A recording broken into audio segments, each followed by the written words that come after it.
to your client, but Node is doing a lot of the. Your client's doing so for the graphics, it's WebGL. So your browser is rendering it through WebGL. So you do need to have WebGL. Oh, okay. But mostly everybody in the universe has that now, unless you're on a fucking Chromebook or something. Well, so for my Chrome, when I'm watching Twitch, I have to disable what is it? Hardware acceleration and such like that. So I have to turn that back on. You have to disable it for Twitch, your hardware acceleration? Yeah, because it fucks up the frames will stop showing. Sometimes the image just stops buffering altogether. What kind of graphics card do you have? That sucks. I have a It's 10. supposed to make it better. I have a 1070. Bro, what the fuck? You got some I have drivers? I have a 1080 in mine. I never have to disable that. That's weird. It's a virus. I keep my drivers up to date. He downloaded his drivers at downloadmoredrivers.com. No, it's downloadmoreram.com. No, it's downloadmorecpu.com. There's both. Dude, I've linked that. Depends which one you need. Okay, depends which one you need. Oh, wait, downloadwifi.com. I'm gonna download my fist into your face. Can you release Boris for me? So here we go. Certain features of your browser can cause Twitch videos to buffer. One of them is hardware acceleration feature. Hey, Twitch, get your shit together. Yeah, what the fuck, Twitch? So that's why I have to disable it, and it's like I don't want to have to remember to go back in and re-disable it after enabling it. Are you still looking for your Yep. GTX 3 billion or whatever it is? 3080. Dude, I want to get one of those. Oh my god, are you going 3080? You fucking madman. Well, I mean, 30 or 90 or go home. Dude's been looking for what, 3 weeks now? Yeah, about 4 weeks. Yeah. Ever since I've had the Rona. Oh, you guys noticed it's using IPv6 now with the new update? I noticed that. Yeah. And that's nice. Yeah, because remember, I wouldn't have as many problems, but I said this networking garbage stack only used v4. Looks like they've figured that was stupid too. It's dumb. I mean, nothing wrong with v4 for now. Dude, v4 is fucking out of gas. Yeah, it's pretty broken. It's out of gas. It's not broken. It's just full. Like, they're out of fucking v4 addresses. Well, That's why they're doing carrier grade. It's broken because it's all like fucking NAT after NAT after NAT after NAT. Like, well, that's what I'm saying. It's NAT. They're doing carrier grade NAT because there's no more fucking public v4 addresses. They're done. It's not full yet. No, it's full. It's done. They sold the last one like 5 years ago. Months ago. Yeah, it's done. That's why you see carrier grade NAT happening more and more, where your fucking ISP has NAT. You're already NATed behind your ISP. You don't get real IPs anymore. They're gone.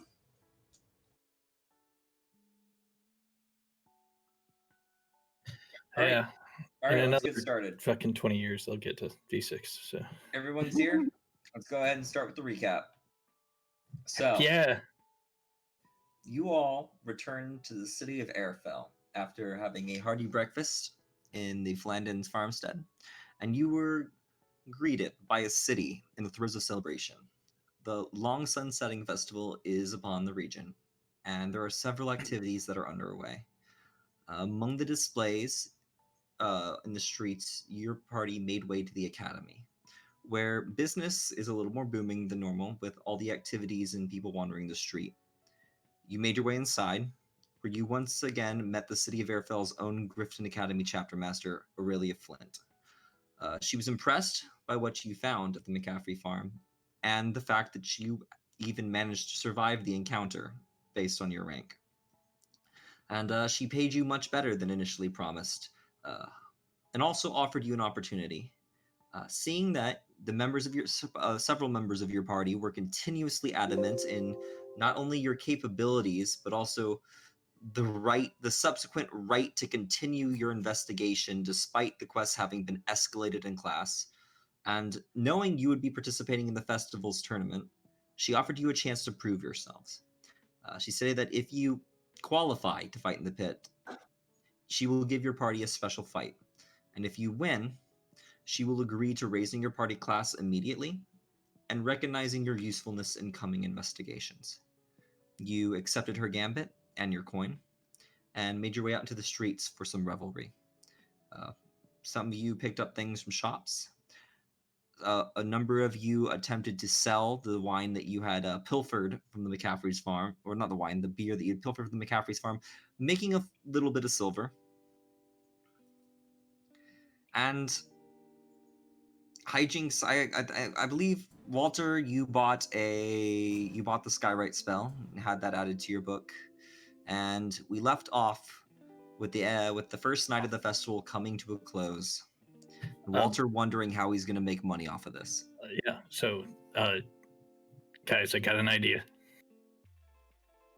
What if I put advertisements up in the sky for our arena fight? Oh, yeah. We could make it, attract a big crowd, and really amp up the arena. Have a lot of supporters. Walter, make a perception check.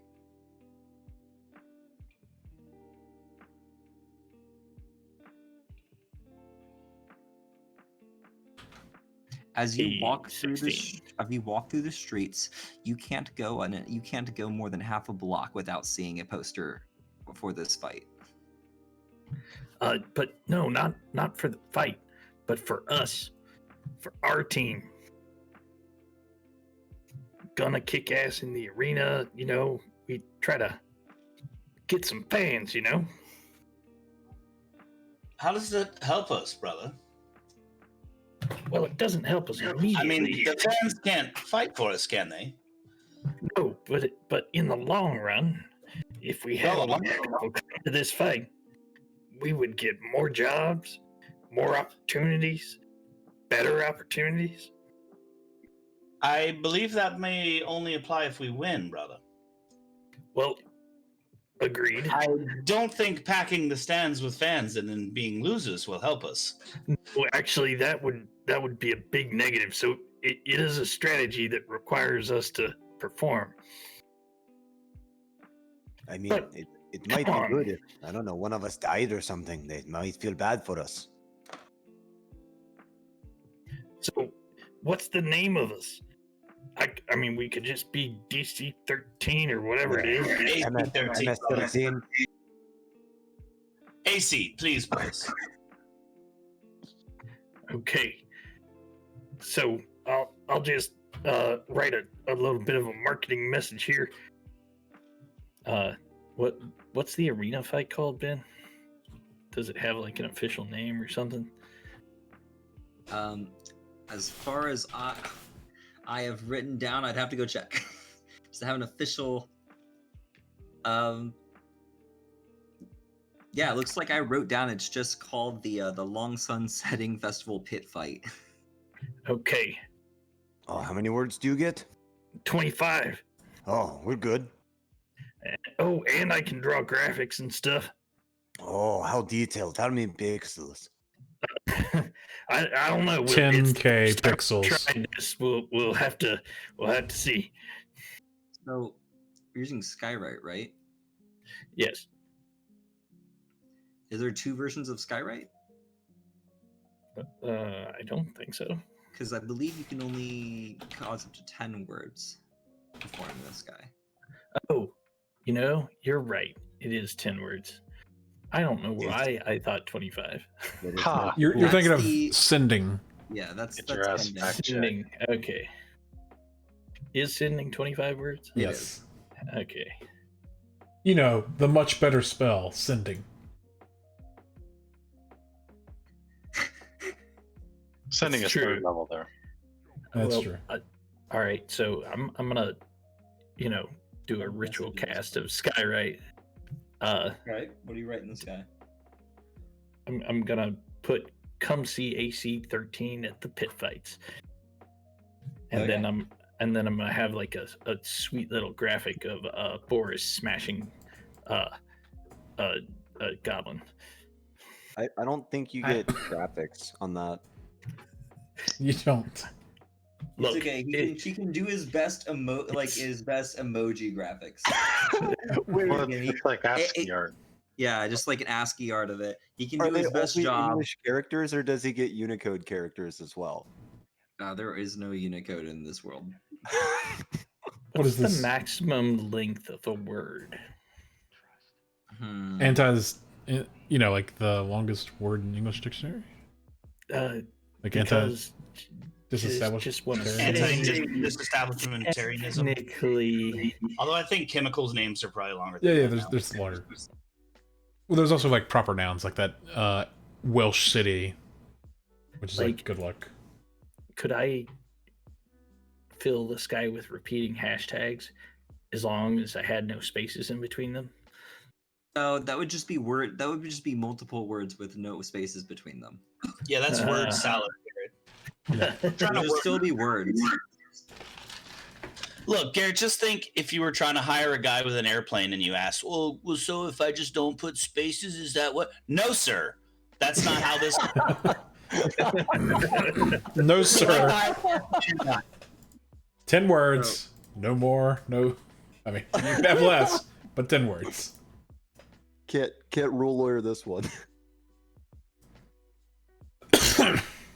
Look, I have to So, yeah. test the. You essentially elements. draw like a smiley face in the sky afterwards. Okay. He draws a heart, and then the plane If we does a if we allow arrow through it. emojis, I'm happy. We can do that. Okay. So, it's like 8 p.m. The sun is like set behind the walls. So, it's not like super dark, but it's dark enough to where a lot of the clouds in the sky kind of like blend together into shadows. But I'm sure somebody somewhere can see your message. Guys, I think we have to try this again. You look up, and you know what? Rolling off that perception check from earlier, because that was more of a joke. We'll say like you see one of the Griffin Guard that fly up top. You see one of them like fly up to the message, kind of like squint at it, and then like fly away. Well, I'll leave it up there for the hour. Okay. And I think maybe when I wake up in the morning, I want to try to get it up there for the sunrise. So Okay. put it in a good spot in the sky where it'll catch the light properly. And you can do that. So, as the end of the day comes, for the end of the first day of the festival, out come the drunks, and people are drinking a lot. And this time, they're just all drinking in the street. And it seems like the guard have a little bit of a harder time, keeping track of all the riffraff right now. What would you like to do? Guys, want to go party, I guess? No party. Wait, which day is it? Is it the day we can get drunk or the day we can't get drunk? I always forget. Oh, yesterday was day we could get drunk. Right. Oh, you're right. Oh. Yeah, Yeah, we can't do that today. Mhm. That's I mean, maybe just 2 drinks. What do you say, Drax? No drink. No, we must fight. We must be ready. No, all right. Somebody might poison drink. Yeah. All right. Well then, what do you say we just head back to the inn, turn in, try to get a good night's sleep, and then we'll kick ass in the morning. Okay. Yes.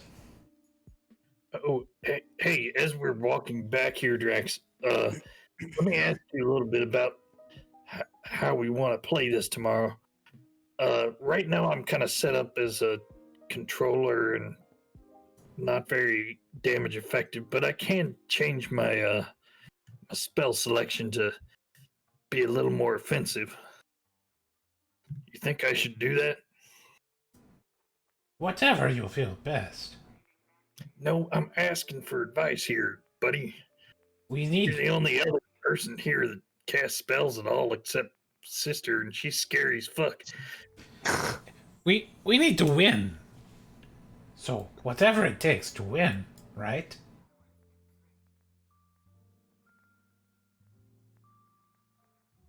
Well, yeah. So So- what's your advice? So switch. Offensive or control?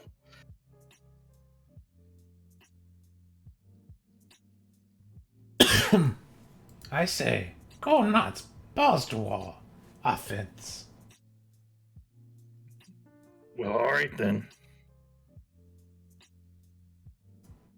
So I think Walter's just gonna go to his room and stretch out and maybe read his spell book a few times. Okay. And just go to sleep. All right. Everyone goes to sleep. I don't know if everyone, but that's what Walter's doing. Anyone else doing anything before they go to sleep? Or are we ready to go to the next day? Let's proceed. Okay, so you all wake up on day 2. And remember that actually your tournament's the next day. So what would you like to do today? Go Oh, back to sleep. Dirty. Oh, wait, you're saying we missed the opportunity to get drunk? Guys, why did we not drink last night? that woman. She told God. us.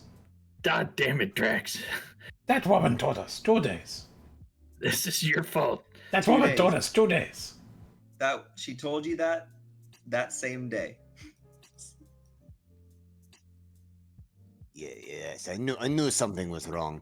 So you guys go down and you get your food and you step outside and immediately there's lots of the same people like doing the same things as they were the day before, but there seems to be a lot of like the slightly variations on the kind of things that are being done. Like instead of like gourd carving, there's like the largest tomato competition, and there's like a pig competition, and there's these little, and instead of like people juggling fire, there's like performers on stilts and stuff walking around. It's just like it's a carny show, but it's just slightly different. You do notice as you walk around throughout the day that there's a new like kind of food thing that's being served, and this seems to be more like something they do on the second day, is where they have these like ice cream carts set up where people are getting ice cream from, and it's pretty interesting. It seems like it's in the same style where you pour the cream onto the cold plate and then you scrape it off. Every hour, I'm recasting Skyrite as a ritual. So every hour and 10 minutes? Well, it takes you 10 minutes? No, it's a minute, and it's a 10-minute for a ritual cast. It's an action, so Oh, it's 10 minutes to cast it as a ritual. Yeah. Yeah. shit. So you're spending like 1/6 of the day casting Skyrite? So as you walk around throughout the day, you put this up in the sky just as you go along, and well, no one seems to be like necessarily like reading your thing. And make a perception check. See what happens. Walter, you're so slow. You keep leaving you. What the hell are you doing? Okay. So you hear every now and then you hear somebody be like, "Hey, what's up there?" And like points up and like, and then there's like some other dude and says, I don't know, man. I can't really read. He's like, no, fuck. So there's that. And another time you walk by here, you hear someone say like, "What does that mean?" And he was like, what mean? AC 13. What does that mean? And you hear people try to guess what it means, like apple corn. They do understand that 13. AC come see AC 13 at the pit fights, right?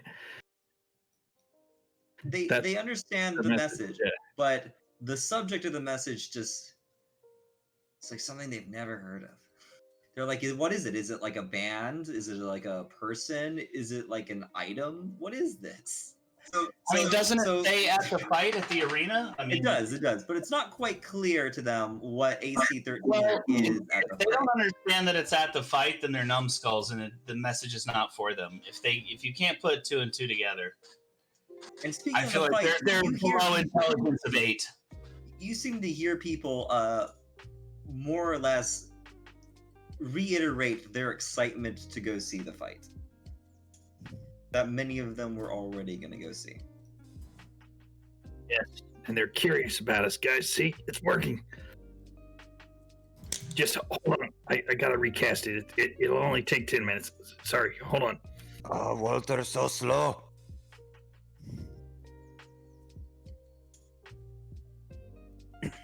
So yeah, there are a couple things. There are a couple little events that can happen throughout the day. Some of the cultural things that are going on is there are like little puppet shows getting played for children on the streets. There are different competitions where people are like trying to throw something, hit a target, or different variations on that game. And as the day progresses, you can participate in these things. They're mostly all free to play in, or they cost like a copper, and then you can win like a copper back, things like that. It's mostly for kids and families and stuff. Near the end of the day, you see a lot of announcements for the tragic play, which apparently there's a couple of them that mark the end of the day. And as you're walking by, you do notice that one of these seems to be happening at Landon's Rock, the place that you went to see the Lily twins perform.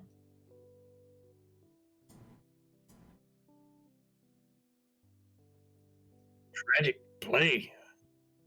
The hell is that? There are several different ones going on.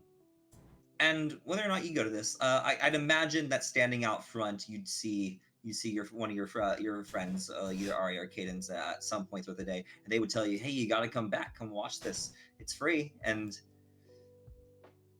knowing them, that could be a ploy to get you to get your money some other way. But the invitation is extended, and there are numerous other ones that can go throughout the town.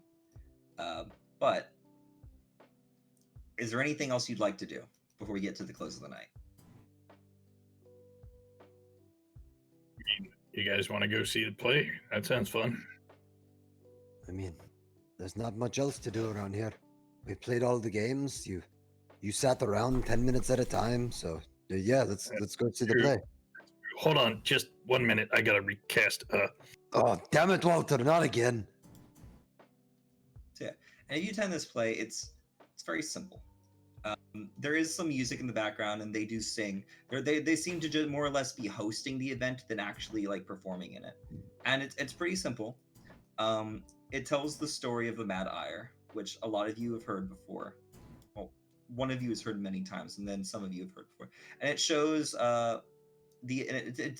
it all culminates in the rise and the fall of a young king named Skylar, I believe. Skylar the Great. Or wait, no. No, Skylar the Finian. Great. It was Skylar the Believe. Finian Ire, Oh. the Mad Ire, and in the play builds up in the first act to the father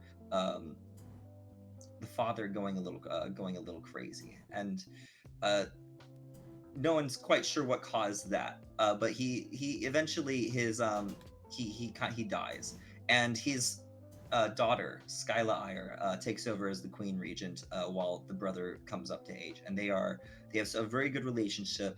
They love each other very much and the tragedy of the play is that at one point when wandering around outside of Airfell, old Airfell, this is several hundred years ago, they come across was believed to be the first razor feather griffin, and the guards and their personal guards do manage to kill it, but the feathers are beautiful, and you've seen them. They go white until they have sort of a blood tip stain, and she goes over to collect one, and as you've seen before, it goes off, and the feather cuts the throat of Skyla Ire and leaving her to die.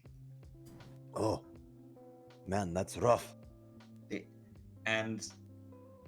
The rest of the play follows the story of the Mad Ire as he as this event traumatizes him and slowly kind of makes him go insane. And the ending of the play dictates why he gets that name, because it all culminates when he wakes up his son, who is now the king, in the middle of the night, and starts shaking him profusely, just babbling nonsense, talking about random things, and shoving something into the eye of his son, blinding him. What the fuck? Shit. I grab Drax. Drax, but you remember with the thing and the eye and the griffin and fuck. Yes. You're going to go crazy. You have eye. You're entirely unhelpful today, Drax. Why you say that? I just tell you the truth. Watch the play. And so, after that, the play comes to an end. They give a little speech about some of the history behind it, and it closes. And about this time, everyone around you, I don't know how much you've been drinking, but everyone around you is sloshed. Like, some of the people have fallen asleep during the play, and the children are, like, trying to wake up their parents, like, come on, Dad. Come on, it's time to go home. I'm tired. And Dad's just, like, passed out on, like, the bench. Oh, Billy, he's dead. You lost your father. What? Boris, stop. Don't listen to the giant. He, like, starts crying. It's okay, Billy. God damn it. I need stop, Billy. Come on. Dad. Let's get out of here before this gets worse. So yeah, Who you all was got to Billy? spend a day having fun, eating ice cream, or whatever like the medieval equivalent is. It's really just like sugar and cream that's been frozen, but it's basic ice cream. And Yeah, that's what ice cream is. It's not like modern sweet cream. It's more like like straight from the cow kind of shit. Dude, all you need is salt, man. Ice cream's old. Ain't you ever fucking cranked it in salt? Yep, rock salt, ice. So you're that's it. saying that you've cranked it in salt. That's what I heard. I was trying not to laugh. The salt is on the outside to evaporate to take away the heat. And you just put salt around the fucking churn, and then you churn it, and the churn, yeah, and you churn. So you're churning cream, and there's just rock salt on the outside, and that cools it, and you get ice cream. Is that what the Soldier Boy song was about? Yeah. So Definitely. so during the day, can I do something in town? Yeah. What do you want to do? Well, so we've already located this sort of magic shop where I can get scrolls. So I want to go there and try to get a scroll. Okay. I want to see if he has a scroll of locate creature. Oh, that's a good one. Good one. Wait, what time is it? So you go to Artie. Yeah, I don't know. This is probably like a flashback. I mean, Yeah, I just, We're just doing stuff throughout the day. Yeah. or if he's open at night, I don't know. Yeah, you would have gone earlier before this, and okay. So I can ditch all my deadbeat buddies and use my disguise as like a noble woman, so I sort of like look like I have money. Okay. So you looking for a locate creature? You said. Yep. Okay. I need to find someone. Do you need to find a thing or a creature? Because I've got one It of is each. It is a I have person. Okay. Let's see.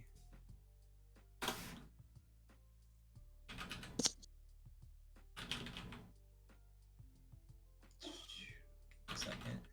I would Gotta look up remind you prices. that Skywrite was 125 gold. Well, it's 100 gold for you to learn the fucking spell. I got it under control, guys. If I can just go 5 minutes of my life without hearing about Skywrite, I'll be happy.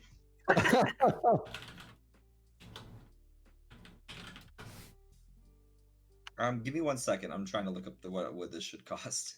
It's probably going to cost a lot. It's going to cost a lot. 9 billion. So- It So is let's- a fourth let's level first- spell.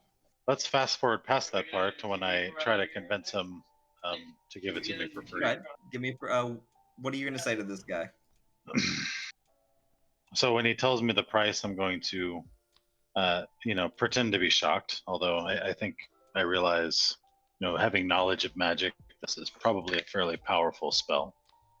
I'm going to say, well, You must forgive me. I come from a distant land, and it's not safe for a woman to be traveling with that amount of money on her. So, but I can assure you that the man that I'm trying to find, well, he owes me quite a bit of money. So when I find him, I would be glad to come back and pay you for this. Maybe plus 10%. Ah, roll persuasion check.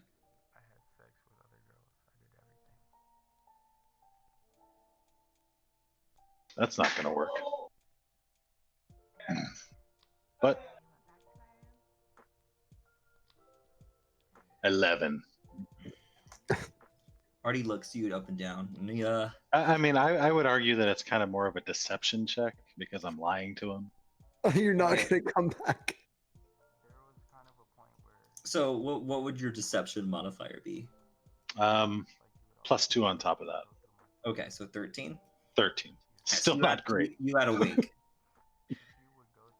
You see, well, there's two things wrong with that. The first one is I don't have that scroll on hand. I'd have to go make it, which I can do, but it's going to take a while with just me.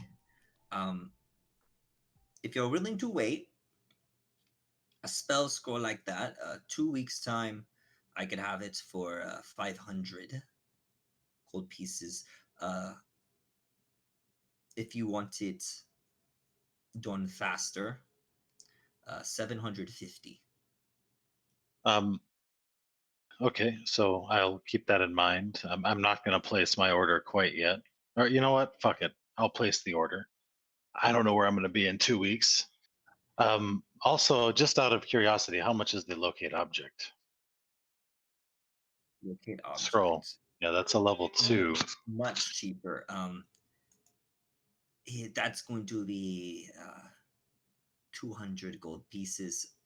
That's one I also do not have, but I could acquire very quickly from a friend. Well, I want to thank you for all your help today. What is your name? Shopkeep? Artie. Artie. What an exotic name. I believe the name of the store is.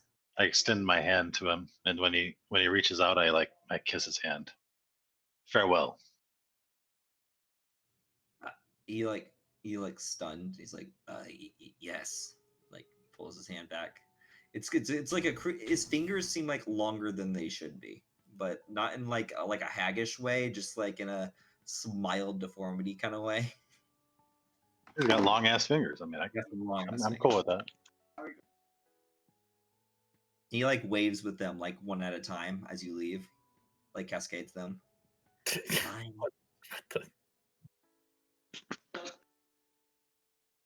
All right, so he'll start looking into some of those things for you. Is there anything else you'd like to do?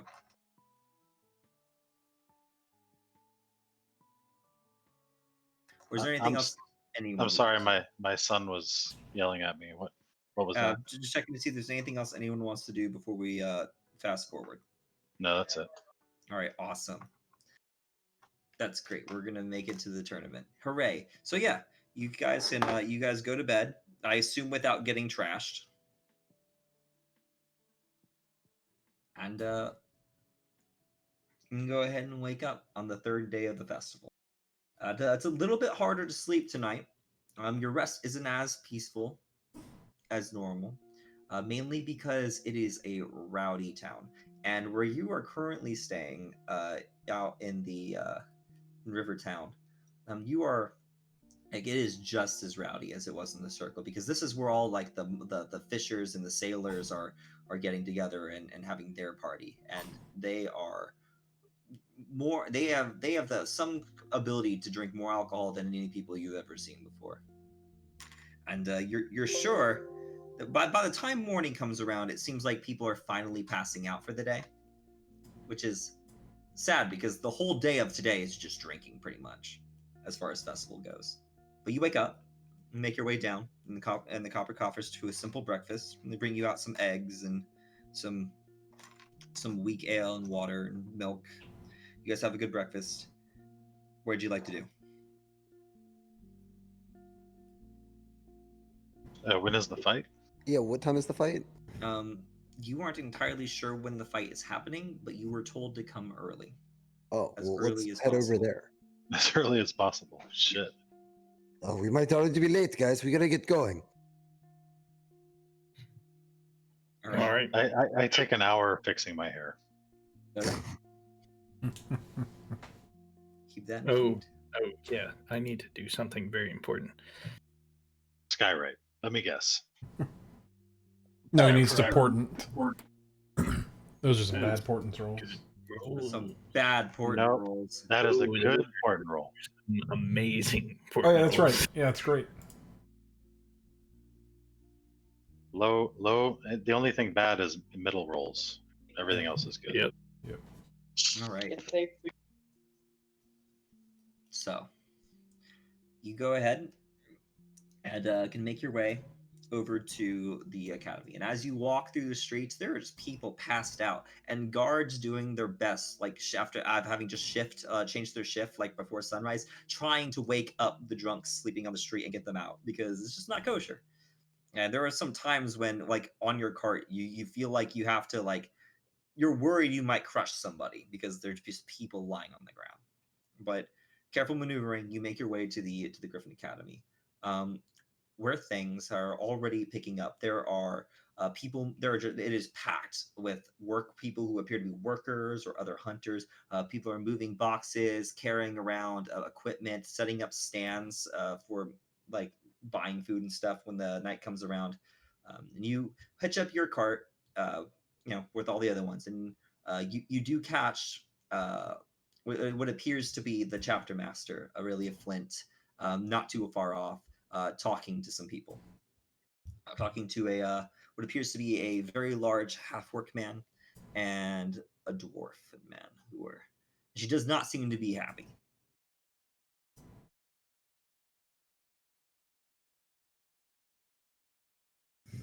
I eavesdrop on their conversation. Sure. Easy enough. As you make your way up, I'll go ahead and give me a perception roll, by the way, because as you make your way up to her, I'm sure like the party is gonna go up to her, and she is talking quite loudly. She's yelling, and you can hear her ripping into the dwarf guy. And if I shouldn't have to fucking explain to you why we can't have razor feathers in a fucking closed space. Like, get it through your thick skull. Go, fix this now, or I will fucking destroy you. And he like runs off. And she sees you like coming up. She ends up, she gets a little bit quieter, but not too quiet to where you can't make out the more heated parts of what she's saying to this large man who stands a good 4 to 6 inches taller than she is. And the parts that you get with that perception check is somewhere along the lines of, I swear to God, I will stick my boot so far up your ass you'll taste the mud. Do I make myself clear? And he just stands up straight, like hands behind his back, and nods. Yes, ma'am. And he's like, all right, good. Like slaps him on the shoulder. Like, get the fuck out of here. Go fix the mess you've made. I'll give her a big bow, taking off my white hat. Yes, madam. AC-13 is here. We're ready to go. Oh yeah, that's you. You're the lot who chose that. I've been seeing your fucking message in the sky. What the fuck is that? You guys are promoting yourselves. You know, I hope you win. I hope you don't die. yeah, me too. But I have I have all the confidence in the world that we're gonna come out of this just fine, if not a little better. No, I think the smiley face at the end is a great touch. Well, Come. thanks. No. So most of the other contestants are here. It's gonna work a little bit like this. We're gonna have a couple competitions, different activities.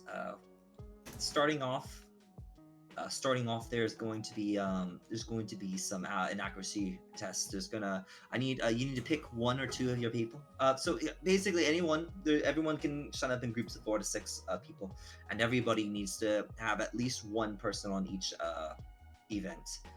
Besides the eccentricity test, I don't know who fucking names this shit, but basically you can have up to 2 members. Having 2 members, your party takes the best score from that. The first test is going to be an accuracy test. You're going to get 5 shots, bow, crossbow, longbow, at different ranged targets. You're going to score you on that. There's going to be a strength test.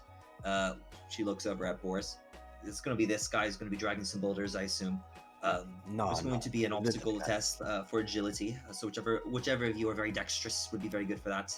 There's going to be an arcane test. We don't expect any of you to use any spells before your fights. We have other means of testing it. Whichever of you, I'm assuming the nerdy one, will be partaking in that. Basically, we have our arcane traps, which I don't know if you've interacted with these. They're fairly new. There's going to be some demonstrations. Part of this test is kind of a publicity deal to get some more, people aware of this technology. There's going to be you'll get an exact, whichever one of you is going to be doing that, we'll get an example on how to use it, and who knows, if you do very well, we might be able to get one per party out to use in their fights.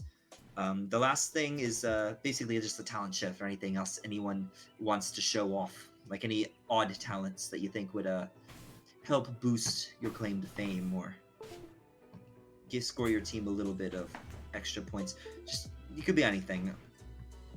I don't really know what people are going to do there. But the last time we did this, people were mad that not all the groups of talents were being shown. Fucking pansies. She just starts trailing off. So, all right. Well, on to the challenges. Yeah. We should prevail. Yeah. So, in about an hour, we're going to be doing the targets. Walk with me. And she walks you over. She walks you a good 150 feet away from the campus. There, you can see these stone bleachers that rise up. And she walks you over, and there's a vomitorium that lets you go between them. And you go out, and she shows you the pit, which by its name is a hole in the ground. The bleachers are on ground level. And then in the middle of them, it's a big oval. There is a cross of bars that just goes all the way across this giant pit. And 15 to 20 feet down is where the actual arena is. And there are, when you look inside from there, you can see that there are places to sit inside of the pit, but they're not open. There's a small foot tall gap in the stone where people can see through, and that's you figure that's probably to protect people from any kind of ranged attacks that might go wild. So she shows you the entrance. There are entrances to get into the if you go behind the bleachers, there are door archways that you can go down into the waiting areas where you can get prepped up. And she tells you that whoever decide who's going to be in what competition, and then go ahead and in an hour send whoever is going to be working in these accuracy tests, send them down to the pit. Every hour or two we'll be switching the competitions up just as we prepare.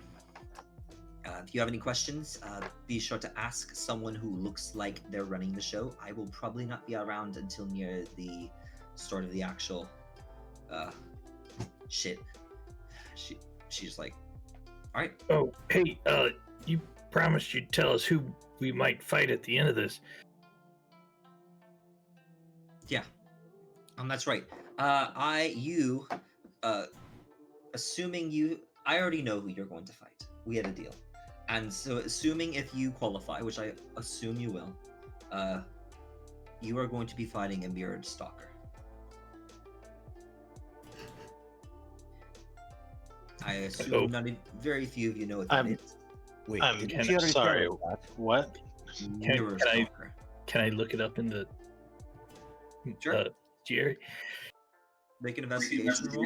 I thought you tried to do this last time. Yes, I thought she already told us this. She did tell us this, and you did look it up, and it wasn't in your book. Yeah. And once again, you find it's not in your book. Yes, but someone knew it was what it was, right? Yeah, it's from Sister and I's homeland, so we've heard legends of it because it's from where we grew up. Okay. Well, sorry to replay old discussions. Yes, this man has been meditating all day, writing in the sky. Something's wrong with him. It's all right. Right, so she goes ahead and gets back to her work. So is there any prep work you want to do before we start doing these skill checks to see if you guys passed? So you said the first one is agility. First one is going to be a ranged accuracy test. Okay, so who's got higher than +5? +5 on. I have a +5 on my light crossbow. On a ranged attack. I mean, I I have a have. plus. Oh, six yeah. on my dart. But remember, you can only do one of these tests. Oh, is that it? Well, how many tests are there? We'll have to double up if there's more than 5. There are 5. You can choose up to 2 people per test. No one can do more than 2 tests. Ah, okay. So I have an advantage on dex saves that I can see, and I have a +5 to hit on a crossbow, and obviously I'm strong as fuck. Right. Well, so I I'm- think we definitely want to save you at least for strength. Yeah. I have +6 in dex weapons, and also my dexterity is 18. 18, so I have a +4 to dex checks. Nice. I really Strength, however, not my bag. So dexterity and probably ranged weapons I would be good with. I think we at least want to save Boris for the strength check for sure. if it involves one of them. intelligence, I gotcha. Anything else, I'm a +1 or +2 or -1 for strength. So wait, who Well, has the highest someone better range? be good in intelligence because it ain't me. Who had the highest range? So you, me, brother, all have +5s. I think. Okay. I have +6. Oh, you have Okay. +6. So he has the Cool. highest. Well, then let brother do the accuracy test. So I think I might be good. I don't know if the Arcana traps are dex save or not. If they're not dex save, I'd be fucked. Can we get him with guidance or something to Well, amp that there, up? there are probably some sort of skill check, I'm assuming. Right. Yeah, it will be. Right. How many guidance cast? Can any of you cast guidance? I was just One asking. second. One second. How many No. of you have guidance? Solves that problem. Does anybody have any other improvement spells, like maybe a bardic inspiration or something? A bardic inspiration, yeah.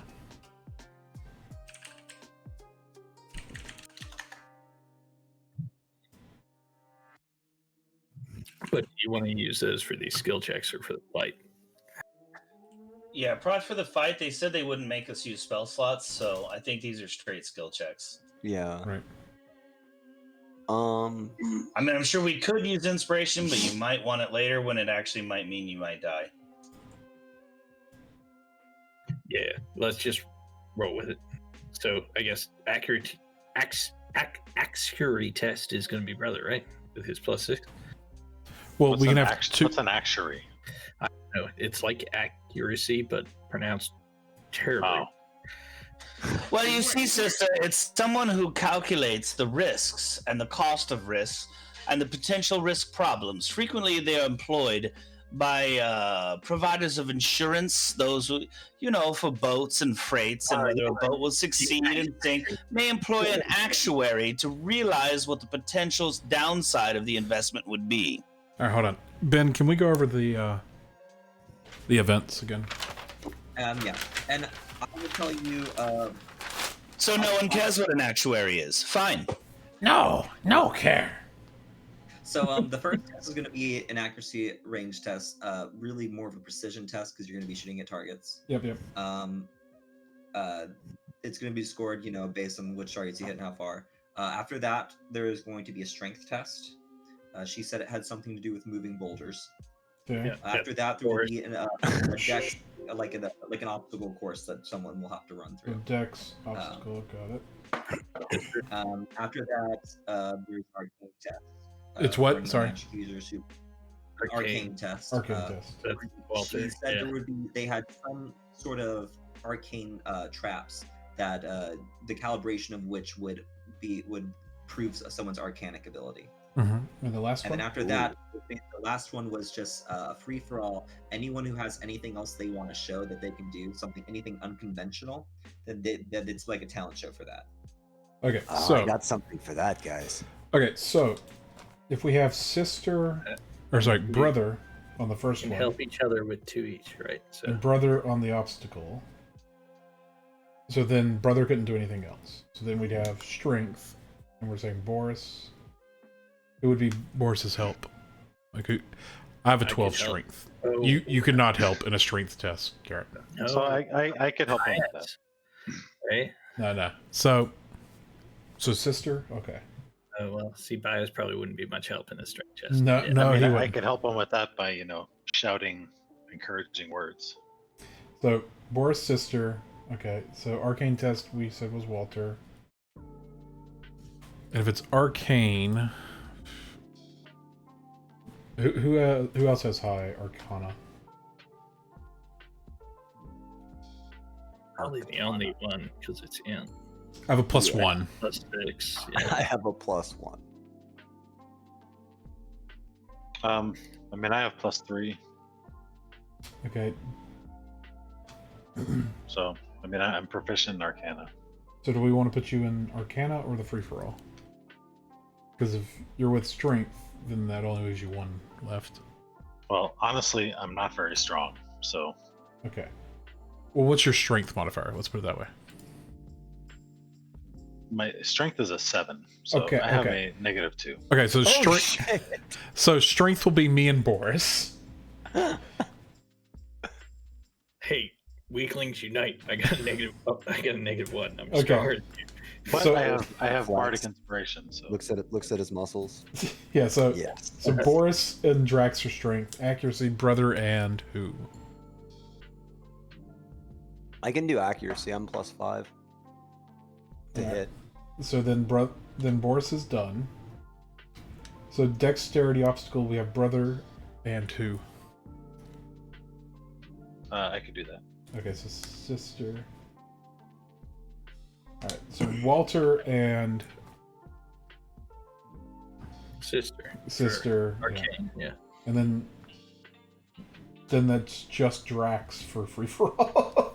Yeah, Drax, but Drax can have Walter and. Oh, or yeah. Oh, sister. is the free No. for all a separate event? I can only have Walter. Oh, okay. I'm in for that, Drax. We can do it. Okay, so we We have can our do it. we have our roster now. Brother Boris, Drax, brother sister, Walter's sister, Drax, Walter. All right, let's start. This brother Right. roll, right? Yep. So the first 2 can go in. They ask you in your party. They do ask that no one interfere with the competition, and they ask you guys to wait outside. You are allowed to watch from the top, which means you could probably get away with doing some inspiration if you're sneaky about it. Yeah, so I'm going to go grab a drink real quick while the first event happens. Be right Oh, back. hey, look, a bird. Yeah. So Good luck, guys. Where did everybody go? And that bird is Bias, Boris. It's okay. So as you guys wait in the stands, there are people like training for this event, like outside of the stands, and people walking around and mingling. There is already a crowd of people who are all either hungover or care of the dogging it hard right now, trying to get unhungover, and they are just it's already drawing a pretty large crowd to just see like people do these random challenges. Are we in like a fighter bullpen area, like a place where the participants would Showing be, you the picture as of the opposed to the spectators? I'll Just show you- wondering where I'll we show are. you the arena that you will be fighting in later, and also where this is happening. So, oh wait, that's under the Faerlands. Here it is. Oh, Walter, why don't you throw that up in the sky again? We're about to get started. That's a good idea. I'll throw our ad back up in the sky, except this time it's going to say AC 13 is going to win. Bet now. This message and you're sitting right next to a bunch of loud people, actually does something, because people are just wake up a little bit when there's money involved, and people start. You hear some murmuring amongst the crowd, like, it's like, what have you heard of these guys? No, I haven't heard of these guys. What do you think they're? What do you think they're any good? I don't know. I haven't heard of these guys. I just told you that. It's like, I don't know. I haven't heard of them. It might be good. I think they're gonna win. I don't know. I haven't heard of them before. It kind of goes back and forth a bit. Wait. Are we gonna bet against ourselves and then intentionally lose, Walter? Not the first time, man. That's how you make money on Skywrite. I'm just trying to figure out how to. There it is. Remove pointers. Okay. So this is the pit. But we gotta go slow roll, Boris. Slow roll. We gotta, lure them in with some honey. The way this Uh, looks to you, people who are on the outside, is that there are these stone bleachers on the ground level, like on ground level, and they go up very tall, and they're steep. They're very steep, as to give people a better view of the people of what's going on in the actual pit. You're like speaking, you're speaking super into- muffled. I can't hear you. Very muffled. Is it still muffled? No. You're all right. It sounded like you put your head down and your mic was like getting stuck in something. No, okay. So yeah, these bleachers go up, and these are on ground level. So like you walk up to when you are walking outside of the just on the out in front of the academy, you are on the ground level of the bleachers, and you walk up between the vomitoriums to get over to look in the pit, and you see down 20 feet down. This is what you see. You see this little river that's being directed under a bridge. You see these pillars that reach all the way up. There's also one huge iron gate or iron fence that goes over the top, like a portcullis that covers the entirety of this pit. The big the holes are big enough to where you could probably throw a tomato in, but not big enough for someone to escape out through if they tried.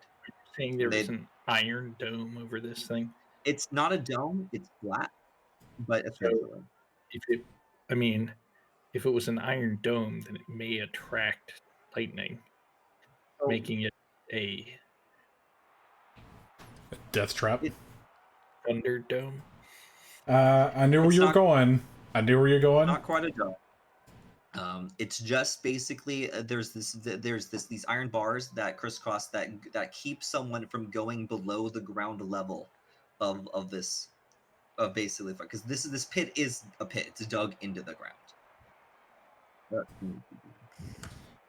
It's underground, guys. Cage top. Yeah. You walk out. Who's doing this? It's Brother and Boris. Brother and Boris are doing the accuracy. So you walk into this nest. They down here in the pit. They've got 10 different stations where there is 3 different, and each one of them there are 3 targets you can shoot at. There's one at 30 feet, there's one at 60 feet, and there's one at 120 feet. Your mic is doing it again. And it sounds like you're going underwater. Yeah. Dive. Okay.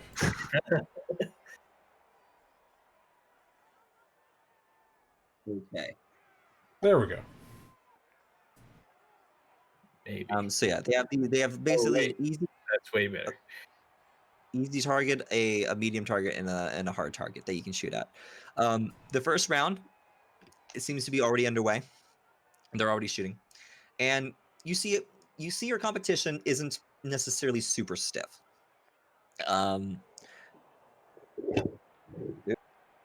yeah, the first round goes by, and waiting next to you, there's a couple of noticeable people. People you No, Breathing again. Yeah. What the heck, man? Whatever you're right doing at to my touch mouth. it. What? Yeah, it's okay now, but you're letting your mic slide or something.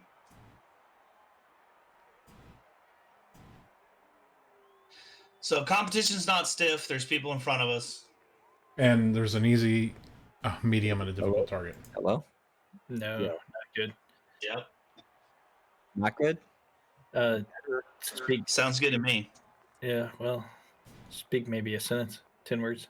Hello? Hello? Testing. 1, 2, 3. Yeah, that's good. Sounds fine.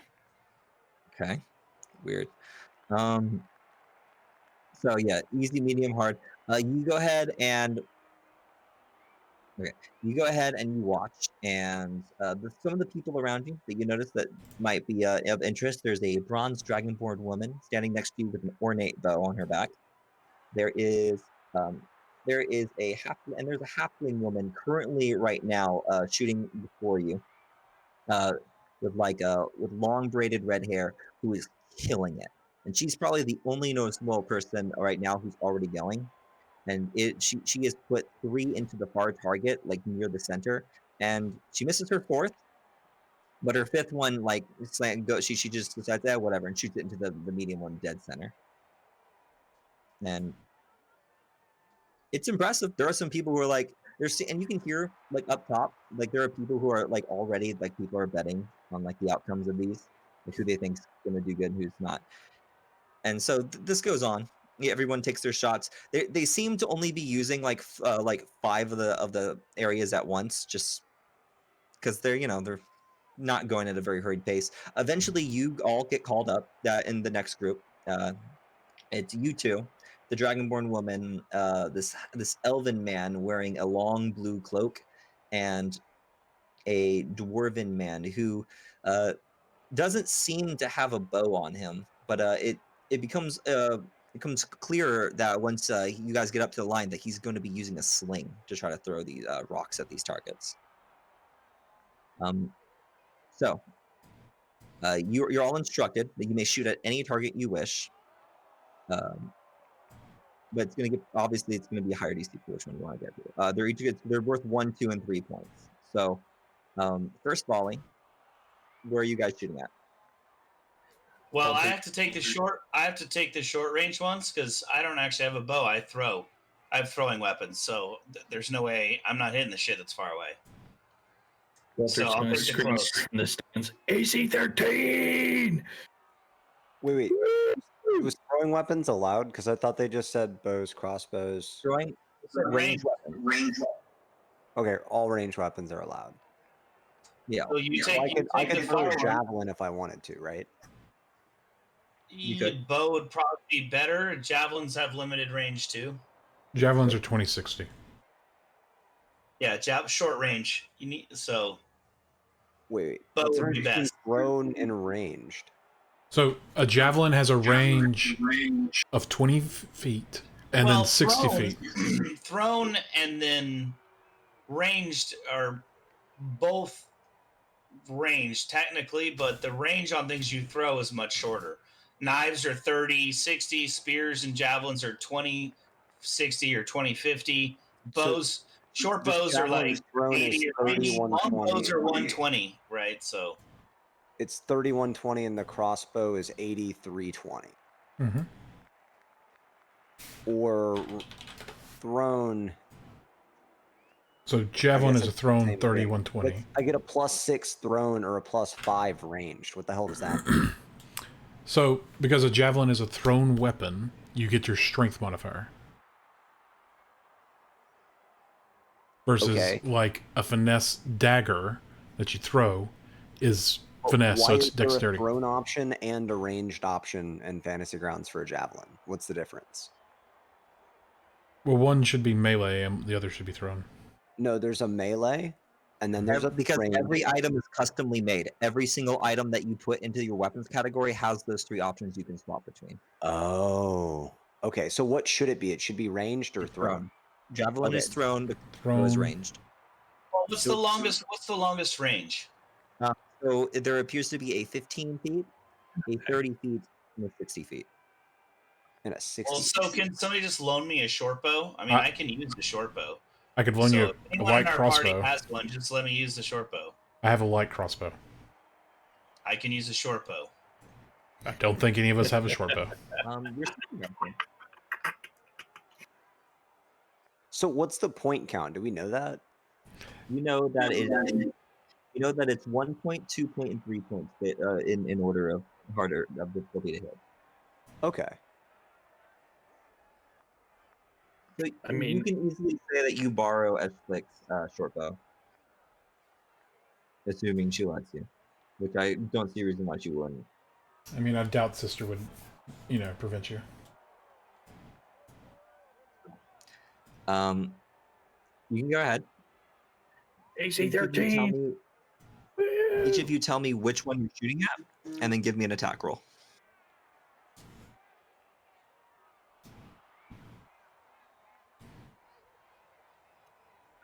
Good music, Jonathan. No, this is all Nick. Oh, good music, Nick. Because I had stepped away. I'm trying to think if the +1 to hit is worth going for the 2-point versus the 3-point. So at 60 feet, you'll be at disadvantage with your thrown At weapon. 30 feet, I won't, and that's the 2-point target. Right. And so I get a +1 to hit for something that that gives me 1 less point. Right. Tell me which one you guys are shooting at, and go ahead and take your shots. Come on, guys. We got like 5 of these things to get through. And then we have the main fight. All right, go hard or go home, I guess. Let's shoot at the 60. R1. Okay. Go ahead and roll. Make you an attack roll. Are you using your? That's light crossbow. Right. So Boris is the first one to fire out of the whole line, and you nail it right in the center. Everyone like odds and like gives a little clap. Oh, if you're using a light crossbow, you could probably shoot all the way to the furthest target. Yeah, it's 83-20. So let me roll some things. All right. So you watch as the elven man misses his shot entirely, and the bronze dragonborn woman does the same thing you did, Boris, right down the center, straight into the middle of the target. And then the dwarven man with his sling goes ahead. He throws one at the medium one, and he hits it dead center. Corvus, which one are you shooting at? So medium and short is left. No, you can shoot at any target. There's 3 targets per person. Oh, do we have to hit? So each person has to hit all 3? No, each person can choose which one they're going to shoot at, but you only get 5 shots total. So well, if we- I will The use- harder DC will be harder to hit, but it's worth more points. Oh, so you can shoot the 60-foot target again if you want. Yeah. It's just harder. Yeah, got it. And you notice with these targets, they're not like they're small, and they seem to be fragile because when they get hit, they kind of they crack or they break and they leave holes where the things were. And it seems to be that the way they're ruling it is it gets harder to hit the same target more than once because you have to actually hit the target. You can't go through the hole. So do I have my own lane? Do I have a virgin long range target? You have your own. Ah, okay. Yeah, everyone has their own. So I'll shoot at the long range one with the bow. Great. And you hit it. You hit it right in the center, like everyone else, smack breaking it, like the Boris and the other guy. All right. So everyone clap.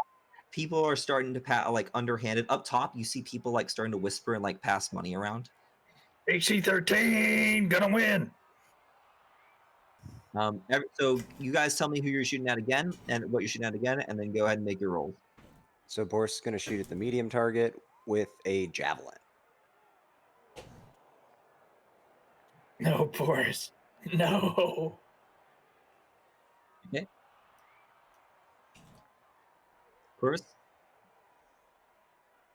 He already rolled again, didn't he? Or nope, Corvus only rolled once. oh, sorry, I'm getting Corvus and Sister mixed up. Boris, you throw it and you just barely miss it.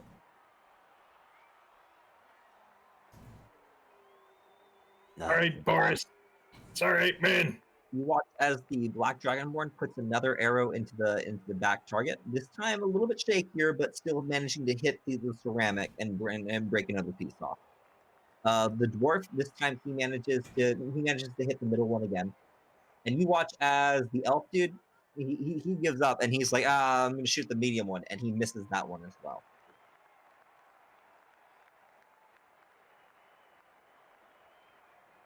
You there, Josh? Only first round. Yeah, brother. Come on. Come on, brother. Yeah, I'm here. Sorry. Right, which target? And go ahead and give your roll. I guess I'll do the medium. Okay. And you can shoot the same one again. It's just a higher DC each time you hit it. Corvus just barely chips off the edge of the medium one. God damn. All right. Bringing us around to the third round. Tell me who are you shooting at, and go ahead and give your roll. 60-footer. Oh, I didn't Quit. put that in the thing.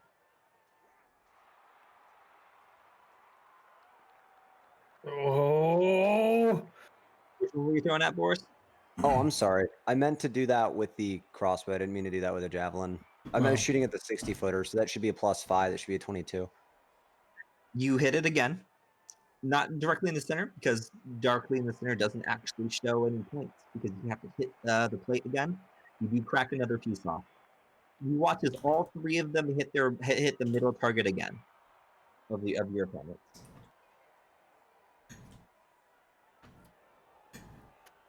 like, Brother? are we ahead in points or? Are we behind? Well, I guess I'll shoot at the near one and I'll throw some knives at it. Dragonborn is clearly in the lead. The next person I believe in is going to be Corvus in points. Where'd you throw that one? Close one. The close one? Yeah, you hit it easily. You hit it, and it just shatters off a huge chunk of it. The next person. So with that, Corvus has 6 points, I believe. Boris has 6 as well. So he and Boris are tied. The next person you've been counting has 5. While the leader has 8. All right. Is that all right? Where's that attack at, Boris? What's the next one? Oh, that'd be the middle one, because otherwise a disadvantage with the javelin. So, God, gonna get that middle one this time. You can do it, Boris. AC 13. Gonna win. Knock a huge chunk off of it, though. It's a lot smaller now. Oh, yes. Kill Right. that middle one, guys.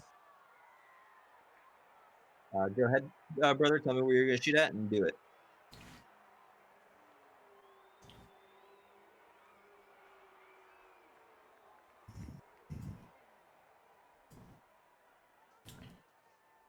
And which one was that?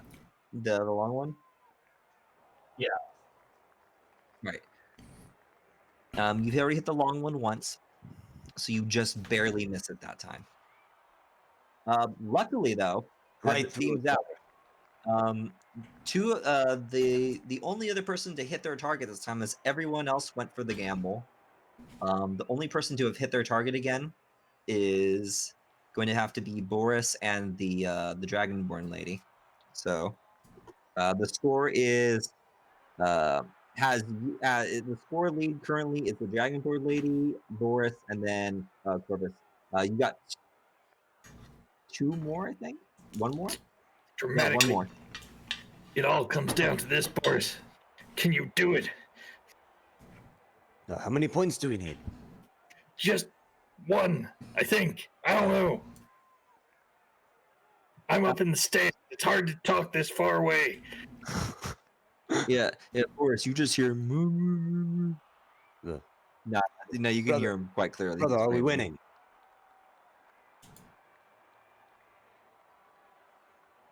You watch the Dragonborn take her last shot, whiffing it hard on the final target, leaving her at 10 points.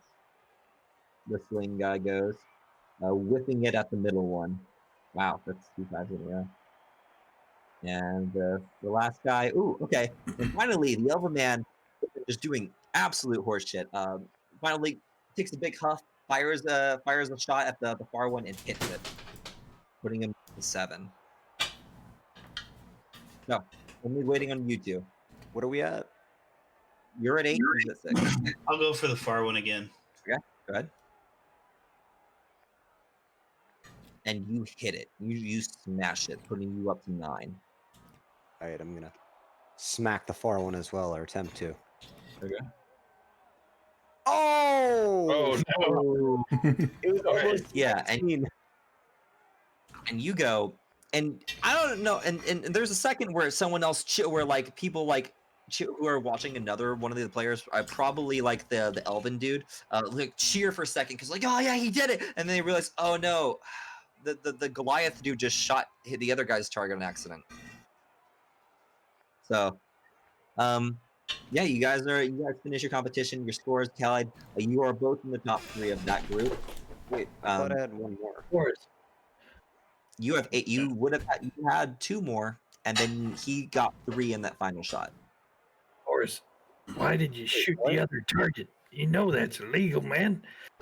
Wait, I'm You bullseyed the wrong target. Oh, okay. I see. I had one more shot, but 2 more points to get. Yeah, to get the first place. Oh, okay. First place. But it's fine. You guys did. Well, we got 5 shots, right? So I did far, medium, short, far. You had 9. So do I get 5 shots or 4? That's what I thought. I thought we had one more shot. Yeah, I did No, 4. you I did far, medium, short, far. So I've taken 4 shots. 1 shot, 2 shot, 3 shot, 4 shot, 5 shot. Yep, you've both actually taken 5 shots. Okay. I mean, just look at the times you've rolled. Yeah. But it felt like 4 shots, which means it was fun. You did, but that was a full 5. It's If not you fair. go all the way to the guy's top. target took my bolt. You shot the wrong target at the end, Boris. Come on, man. Oh, Some black it magic cheaters. was such a good shot, too. And you It is telling shot the wrong fucking target, man. Wait, did he get the each group points for me? He did not. Okay.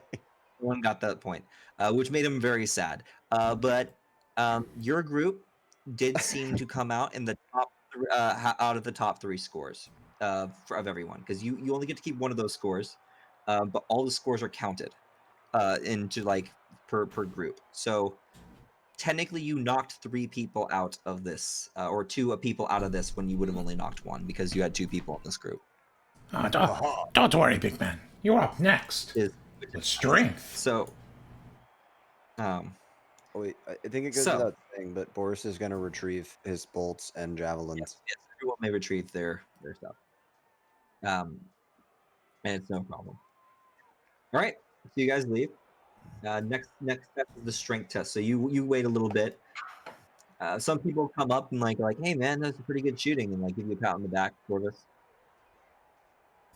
So the people do come up to you to like try to chat you up, but you're kind of intimidating, Boris. So people give you a little bit more of a whisper. Intimidating. I do not know anything about that. So Let's go, Boris. Let's bit. wreck the day. comes up to test of strength. Rex is And they the strong one. call out the You me. We got it. What am I? Is it dwarf throwing? Like what is the competition? It's, We got it. Don't worry. get on down, and you see that there are several boulders placed on the ground. They're pretty big, We're doing that with stones. but they're not. Yeah, basically, and Boris, they each have a string with them. I'd like to cast prestidigitation on him to make him have kind of like a quick aura of just like glowing sunlight. sparkles? Yeah. Make them Just sparkle a little bit like a vampire. You might as well Twilight. keep it up while you're at it. Just trying to amp it up. So you are Or- instructed that the way this work is you guys are going to you guys are going to carry the stones over to the river. You have to hold on to the rope while you throw the stone into the the stream. Walk across go across the river, climb out, and then pull the stone out using the rope. Easy peasy. We Wait, got we this. tie the stone to the rope, throw it in, jump Stone is down. there's already a rope through the stone, so you're carrying it in your arms. You take it over to the pool. You throw it in. You have to keep holding on because the river is flowing down there. Like it seems to be a redirected part of the main river that has flown all that they cut all the way to the academy, and it flows at the speed of the river going down there. And so you throw it in. You have to go down, swim across, holding onto the rope, get out, and pull the rock out. We got this, Boris. You're The next me. thing you have to do is you have to take it over to where they have like this scaffolding set up, and you got to throw it up. You got to throw the rope over. You got to pull. You got to hoist the rope, the stone up to the top of the 10-foot. Let go and catch the rock, and that's your test. Wait, we have to throw it. What? You have to basically like throw the rope over like the middle bar they have up there. Use it to like pulley up the rock so it's all the way at the top. Let go of the rope and catch the rock without it crushing you, basically. Oh, So okay. series of strength tests. I know as a Goliath, you have a normally high lift and drag ratio. However, this is a race essentially. So you're still gonna have to give me a check to see how fast you can do it. It will be a lot lower DC based on your lift, drag, and pull though. Yeah, it's 10,080 lift drag. So Jesus Christ. um, You're like fucking Mack truck. I'm a big boy. He might Boris, be for big boy. free, essentially, gets to carry the stone and drop it into the river. So you were probably the fastest for that. Go ahead and give me a strength check for you, Drax. Yeah, strength check. It slid at fucking 20 and then it rolled over. I'm like, you son of a bitch. I noticed. Okay, so you're off to the races. So around you, there are a couple people. The ones who seem to be doing this test with you this time, there is a half-orc man, a human woman with like who seems to who's like got a cut-off shirt. Seems like she might be working for a dwarven woman Dude, with a long beard, underwater. and two human males. I think it's like clipping the mic, and I think Discord's powering you down. Like you might be too close to it. I might just need a new microphone. So you go across and you go ahead and pull it, and you're not doing there are people doing worse than you, Drax. Let's say that. Boris is in the front of the pack. He just walks up for the first test and just drops it in. Give me so both of you, when you drop it in, give me a strength saving throw, because it turns out the rope is actually shorter than the maximum fall. So, Drax, you do manage to save it, though you kind of like do get pulled like a good 5 feet forward, and you almost fall in. Boris, it's not the weight of the boulder that like catches you off guard. It's because you're a strong guy. Specifically, it's like the angle you got overcocking, you threw it like to get a little bit extra distance, and then you're like, it's all right, it'll hit the ground. No, I did like kind of pulled you and caught you off guard, and you kind of go tumbling into the water. But you're still holding on to the rock. So I gotta make a. You are not the only one, Boris, though, as the other three also like fall into the water. Oh, forgot about the twins. The two human males, they don't. They do fine. The twins, and so they climb in. The people who fell in have to take a minute to they lose a little bit of time trying to find the rope, get their balance. Now everyone's gonna climb out. Give me an athletics check. Oh boy, athletics. And you too, Boris, because this is not just carrying the thing anymore. It's trying to hold your grip on the wet sand mud and all athletics? that. Athletics is strength based, yes. Or acrobatics. Oh, acrobatics. Or acrobatics. Well, let me do yeah. acrobatics instead of. You may add your modifier there. But you're keeping the 2. So, add an additional 4.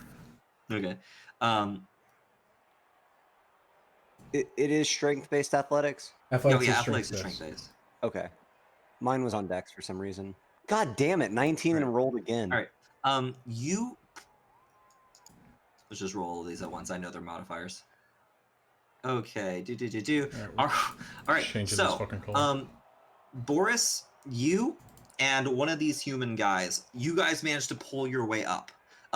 Everyone else, they kind of slide back. They all have to make another check. So, go ahead and give me another one, Drax. 14. It's not as good, but you do manage to, it's not as good as him, but you do manage to pull your way out. And the dwarven lady manages to come out, but the other dude's still trapped in there, can't get out. You guys leave them behind, and you make your way. Boris gets there first, along with this one human guy. You have to drag, so you basically get this one for free again, Boris, because you're just so big. You just drag it all the way. You're not allowed to carry it; you have to drag it, so there's a little bit more resistance. But you do make it, and you're there first. We'll roll all these at the same time. Go ahead and roll. I don't know, what would it be to throw the rope over? Probably that's easy to do. So go ahead and give me your strength chest, your strength check to lift the thing up. All right.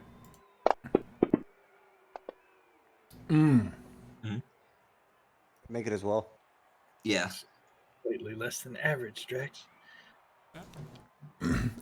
Much less than average, Boris. All right. So it's not, you don't fail at doing this, Boris, because you're strong enough to do it. You just do it slow. Like your hands are still slippery and you're losing grip on the rope. So you do make it up. The one dude who fell into the river, he doesn't make it out. They have to go in and get him. He's officially disqualified at this point. So everyone's doing this. We get to the point where everyone's at the top. You let go. So last test. Everyone give me a strength saving throw. 16. 20. And surprising probably to no one for Boris. He just you catch it one-handed and just drop it off to the side. Is that all?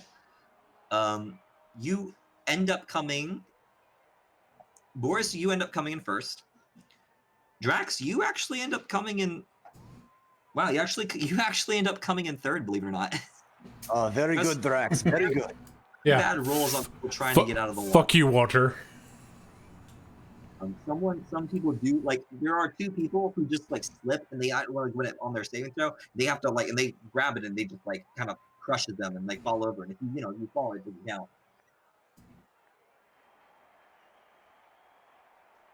Yeah, I don't know how you manage that, Drax. You're not very large. You guys take the first place for one of these competitions. Congratulations! So far you've got a first place and a second place in your grouping stage. So doing pretty good. Moving on to the agility test. Who's going on that? That's brother and sister. Right. So you guys are led. They seem to have it back down after an hour, and they've got it all set up. So it seems to be a pretty simple, just little race, and it's set up multiple times for everyone because it's short, sweet to the point. You just got a couple obstacles you got to class. The first thing is a wall that must be climbed, 15 feet high. Then there is a series of elevated posts that are stepping stones, so you're going to have to run across. By that point, you will be getting to the river pit, the 15-foot wide pit. There is a rope hanging from the metal bar that you must jump, grab, swing across. And after that, there is you land on the ground. You then you have to go attack two targets and knock them down, and that's the test. And it's just a sprint, basically. You each get 2 tries to do this. Falling means you have to go back and redo the whole thing. So who are we competing against? So the people who are in your group to compete on this, who get judged, there appears to be a black tabaxi in a hood, in a green hood, who has most of their facial features covered, a little a red scar that goes across their face. Oh. The next one you have is a familiar halfling that you remember beating up a large man at one point. Another one, there is a young red-headed human and a dwarven man. Oh, and apparently also there is a blonde half-elf woman too. So those are the people who are lined up. Okay.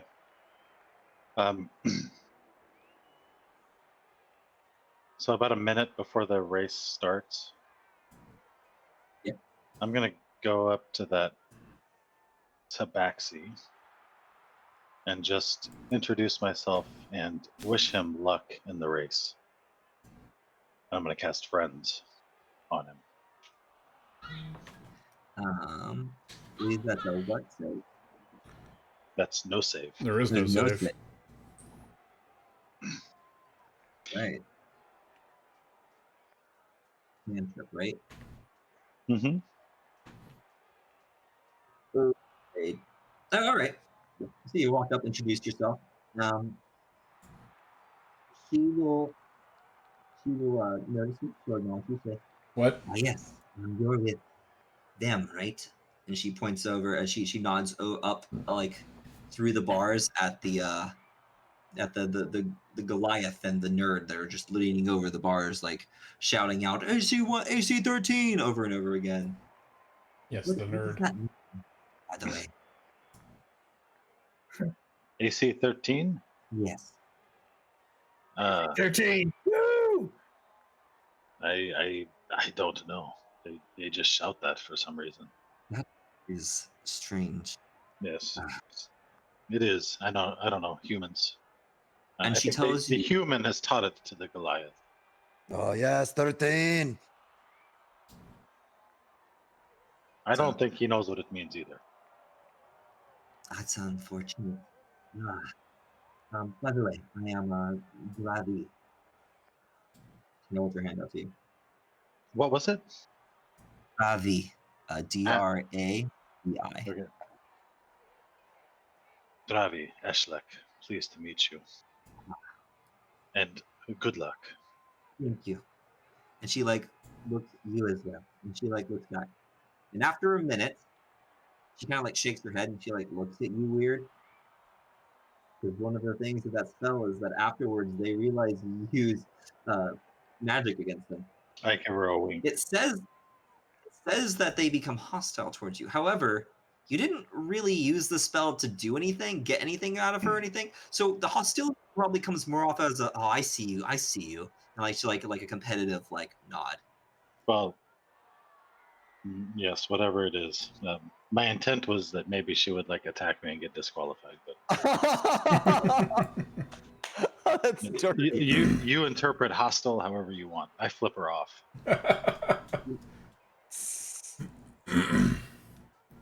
Whatever Go ahead. whatever the Elven version of flipping somebody off is. Go ahead and give me just a charisma roll, like straight charisma, just to see. Charismatically flipped her off. If she's walking to With style.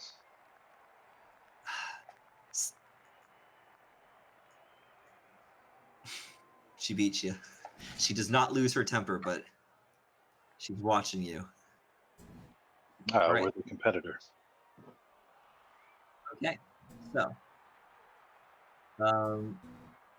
they tell you to line up, and they wait for it, and they tell you that when the stone hits the ground, you may start. And there's a moment of silence. He throws it in the air. You hear it go, and you all go up running. So as you approach the first obstacle, it is a 90-degree brick wall, basically. How are you getting up it? There's a couple options. You can just try to run up the wall and climb up it. There are ropes there. How high is it? Describe how you 15 feet. Okay, so I can't just run up it, unfortunately. Not at this level. Describe your attempt to go up. It's not stone wall. It's palisade wall. By the way. I don't know why. I don't know why it's stone. I will misty step to the top of the wall. Okay. Got him! All right. Basically, my athletics is -1, so I'm not. Already. Acrobatics as well for this. This is also acrobatics would be fine for this one. Yeah, but misty step's cooler. So It's much cooler.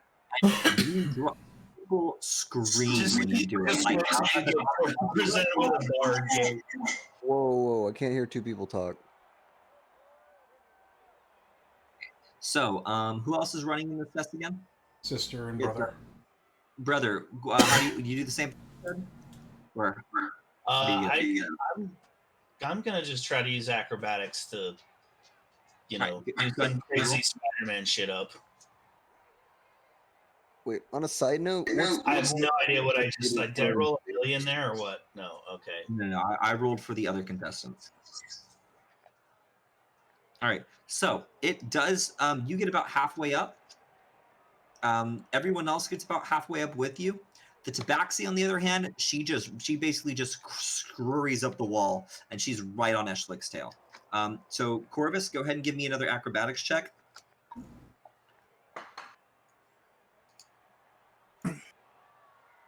We'll do all the same checks at the same time while I keep track of who's ahead. So, were there any rules given to spectators about what they can and can't do? If you We're can, asked not interfere. if you can Wait, what? cheat without appearing to cheat, you can do it. No. Like what you said, you could probably throw a tomato through the bars, right? That's just that was like a size reference. Oh, right. The bars are all right. So you make it up. Corvus, you're currently in fourth out of 6. Eshlick, you're in front. Right Now, I behind. don't know how much running we're doing, but I have an unarmed movement of 40, so I move 10 feet further than most people without dashing. Interesting to know. Yep. You're in third. Dim monks. Also, I have, well, if we're going that route, then I have bonus action dash, so I'm pretty fucking fast, too. Yeah, I don't. So if I dash, I can go 80. What? I'm just saying. If If that's what we're doing. 60 I'll keep that in mind with your speed. dash plus So 1. So you guys come up to the. You come up to what's the next part of this? Goddamn. So you come up to the stepping stones. Basically, you're gonna. This will be another. This could be acrobatics or it can be straight dexterity.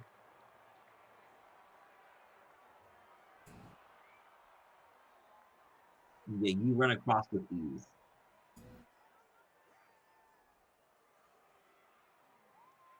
The tabaxi right on your tail. You watch as 2 people fall from these stepping rods, and you hear them like curse as they like fall into the water and have to like start climbing themselves out. And it's a pretty tall fall. It hurts. Go ahead and Corvus, give me. Yep, and you're right behind, and you keep going. Yeah, you are solid third at this point. So you're going across. You're just kind of stopping this competition, just proving Aurelia right. So you go up. You get to the part where you need to jump. So I think, do you just misty step across? No, I was just marking that off for my usage. Oh, okay. All right.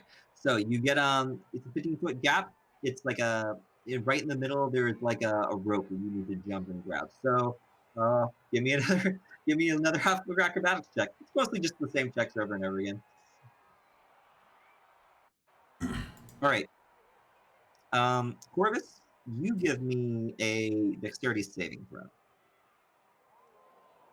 Same with you, actually.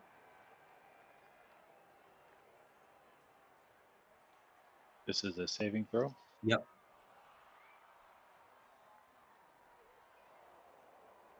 Right. So the backseat just perfectly swings across your rope.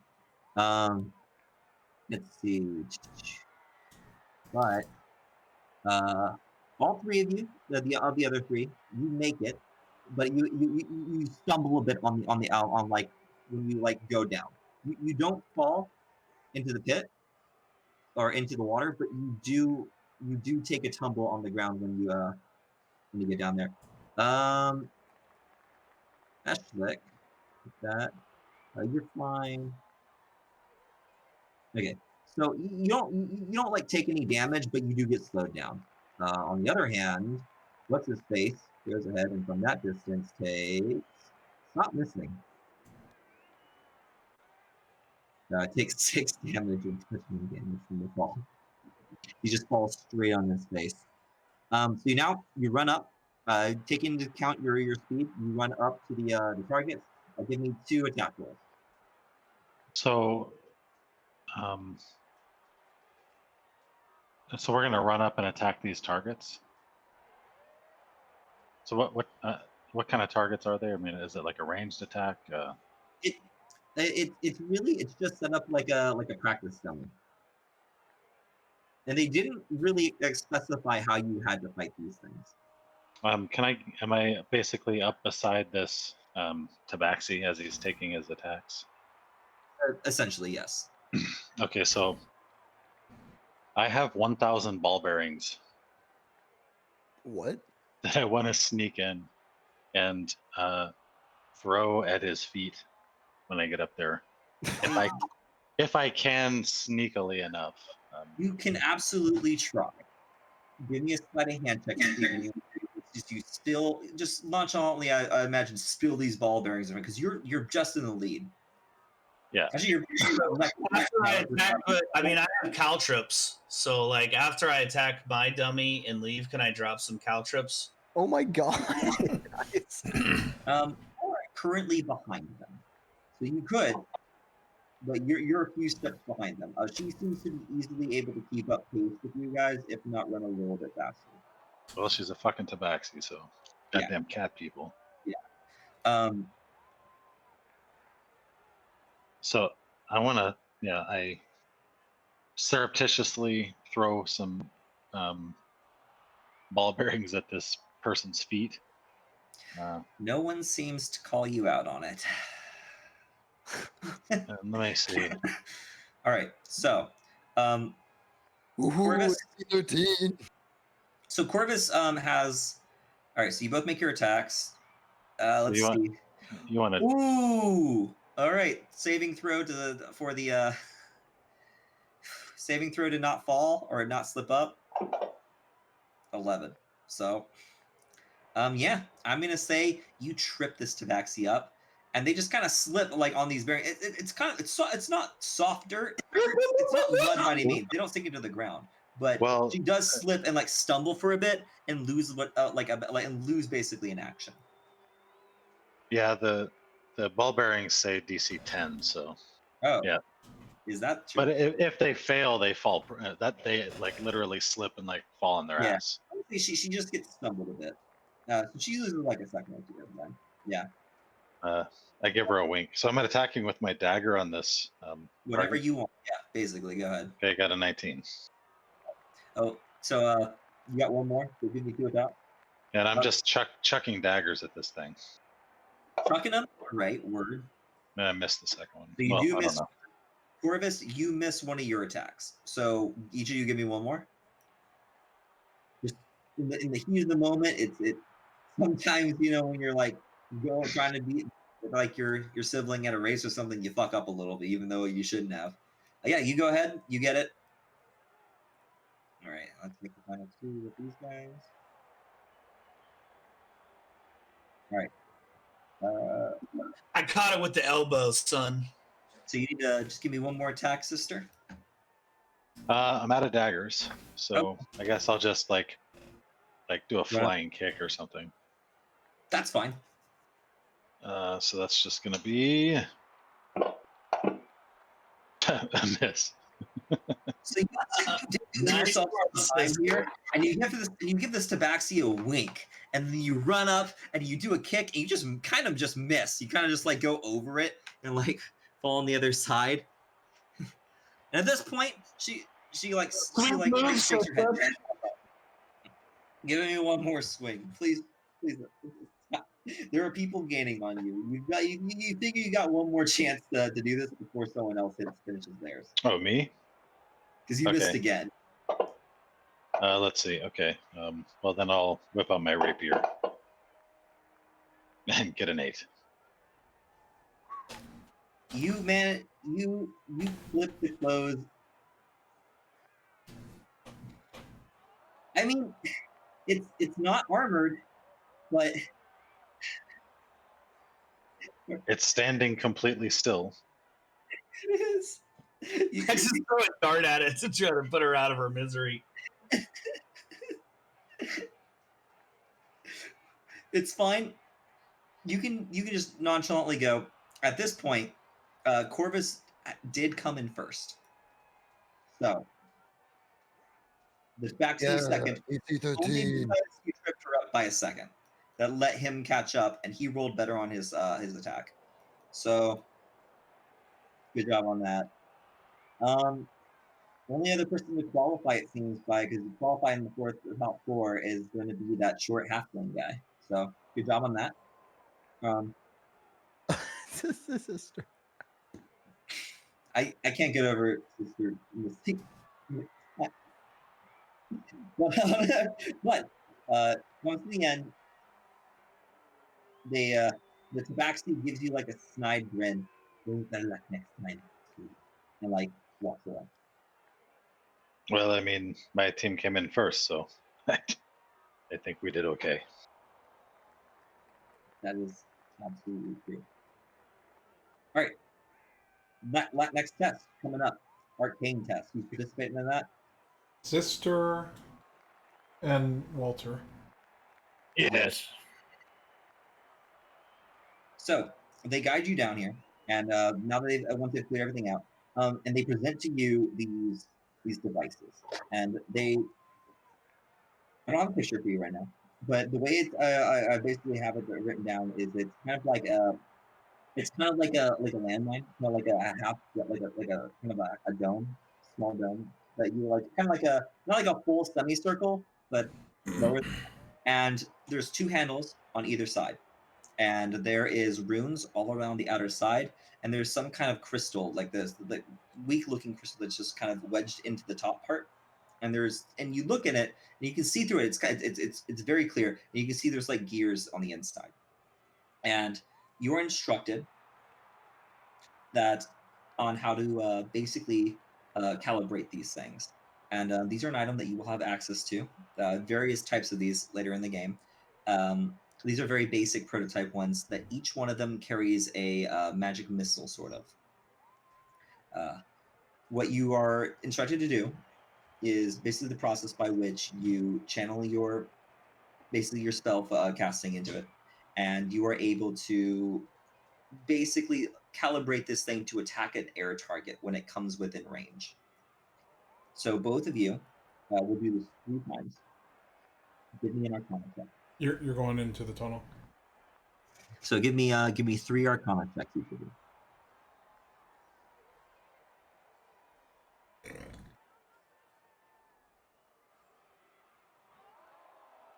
This one's gonna go so much faster.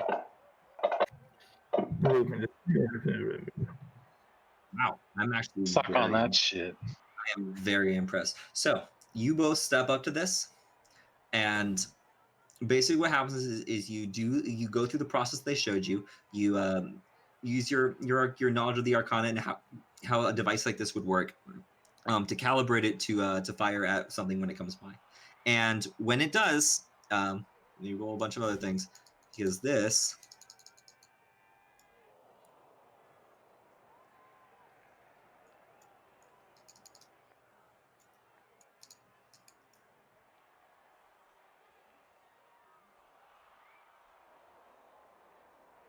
okay. So Walter, your first two, basically what they do is they have like a shot over the in the general area, like in random general area, near where each one of you put your traps. And it's basically each round this happens. And the first 2 of yours, smash it, just directly through. Third one, not so much, misses. Eshlik, you get the first one and the last one. Yeah. And so it's not. It seems like this whole thing. It seems this one particularly seems less of a setup for a competition. And she did tell you that this whole part of the competition was more or less to like show off this new tech to whoever's watching. Kind of get the word out there because they got paid to present. And How many of these devices are sitting around? there are 15 on the ground right now that have been used. You each were given 3D to set up. How closely are they watching them? Well, the judges are watching to see if they work, and that is how they're doing. I wonder if I could try to pocket one. I wonder if I could try to slip one into Walter's pocket. So the size of these, just to give you an idea, they're like a platter, like a medium-sized platter. It's a good 1.5 feet. Yeah. So I still consider it for a little while. Okay. Then I'm like, let the wizard live, I guess. It seems like these specific ones are also not necessarily as combat oriented as they are for demonstration of the type of how they work. And you do notice that a lot of people seem to be doing worse than you on figuring out how this new tech works. So some people don't even hit anything at all. The only person who does better than any of you guys happens to be a gnome who has these funny looking glasses that have like several different lenses that he can put down in front of each of the primary lenses just to give him more zoom. And he's just this old grain here. He's a funny looking character. He gets all three. We need to recruit that guy for the head fighters. I mean AC 13. God, what is our name? I don't know. AC 13. They keep telling, and they lead you out, and they announce the last thing. If anyone wants to come watch, or anyone wants to do something else who hasn't gone before for the eccentricity test. And you see a couple, and to give you an idea, some people go before you guys. I don't remember which two of you are doing this or are still available. One of the things you see is a furbolg walks in and turns himself invisible for like 6 seconds. Boo! Boo. I boo him. Yes, Walter, you and me, we got this. In the bag.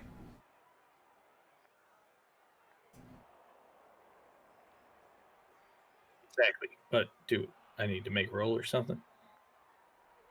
What are you gonna do? Yes, what are we going to do, Walter? I'm looking at you for ideas, Drax. You're kind of the idea man.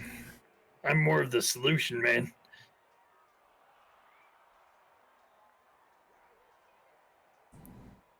Sorry,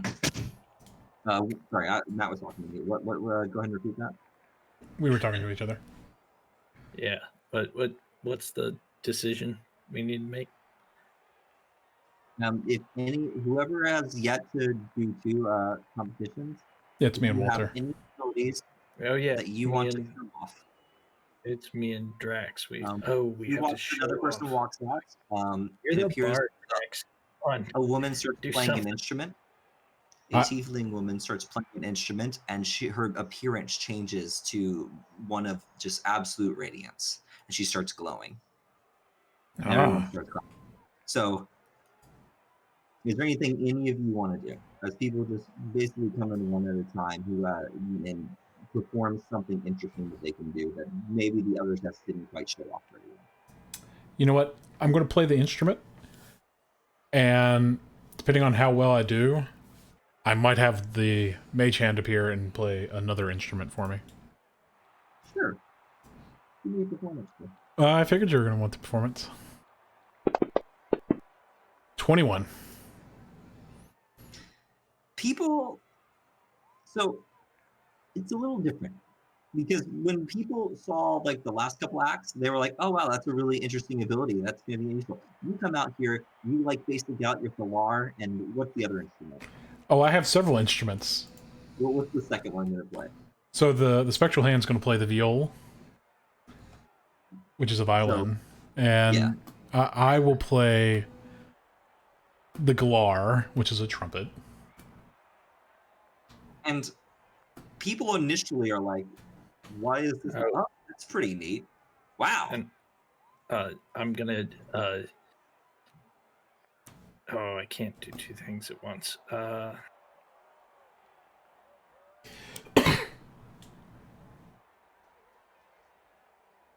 I'm gonna use my prestidigitation to put on a little light show around the guitar. We got some, pyrotechnic looking things going on that are not too big, but right. You give me a performance check too. Wait, is this the free for all? Yep. Yeah. Oh, so everybody can participate? No. Only people who you've already participated in 2 competitions. Oh, okay. So it is a competition. Yes. Can I, It is part of this. Can I substitute my Arcana for performance? Yes. It didn't help. It's not a great display. It's not combatively impressive. It doesn't really end up showing off any of your finer skills. and it wasn't really expected to necessarily. Kind of like how Drax's wasn't expected to really prove anything, but it's actually quite impressive to be able to play two instruments at once with all the intricacies, especially when they're two completely different types of instruments. So that does Exactly. actually get some claps and some wows. But Wow. all of the competitions come to an end, and they leave you out, and you're told to wait, and you wait, and eventually out comes Aurelia, who starts listing out names of and their respective groups that have qualified for the 3 main event fights that they will be having later tonight. And you, of course, qualify as quite possibly the best team they had the entire year.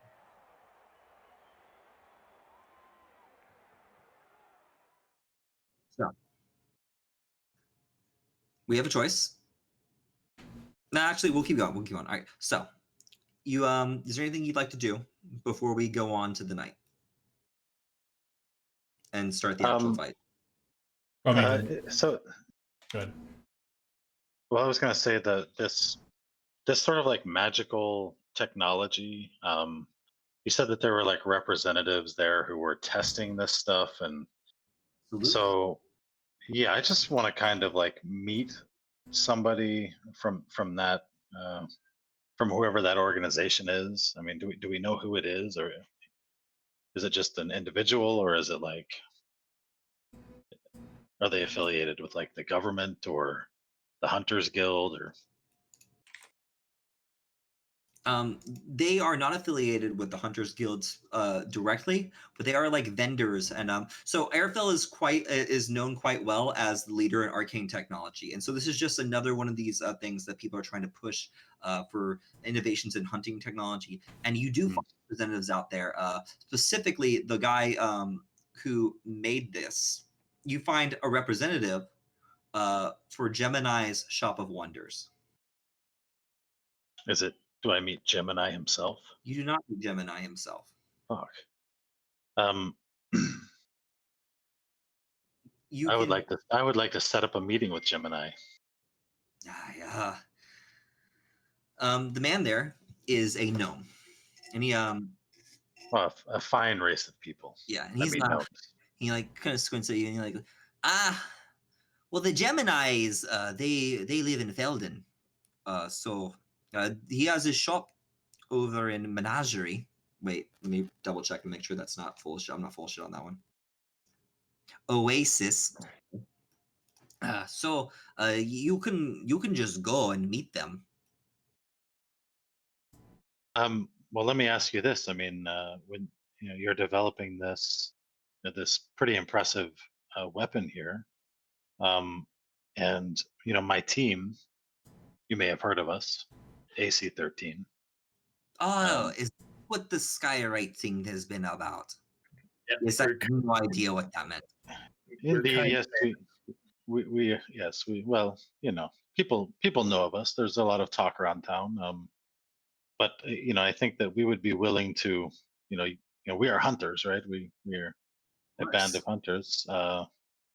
And yes, I think maybe there could be a deal between us where we can use your technology and battle test it in the field. And then also, people see us using your gear, and well, the kids are going to want it. So I'm just the marketer. I don't actually make this, but I like what you're saying. Give me a persuasion check to see if he gives you something for this. Okay.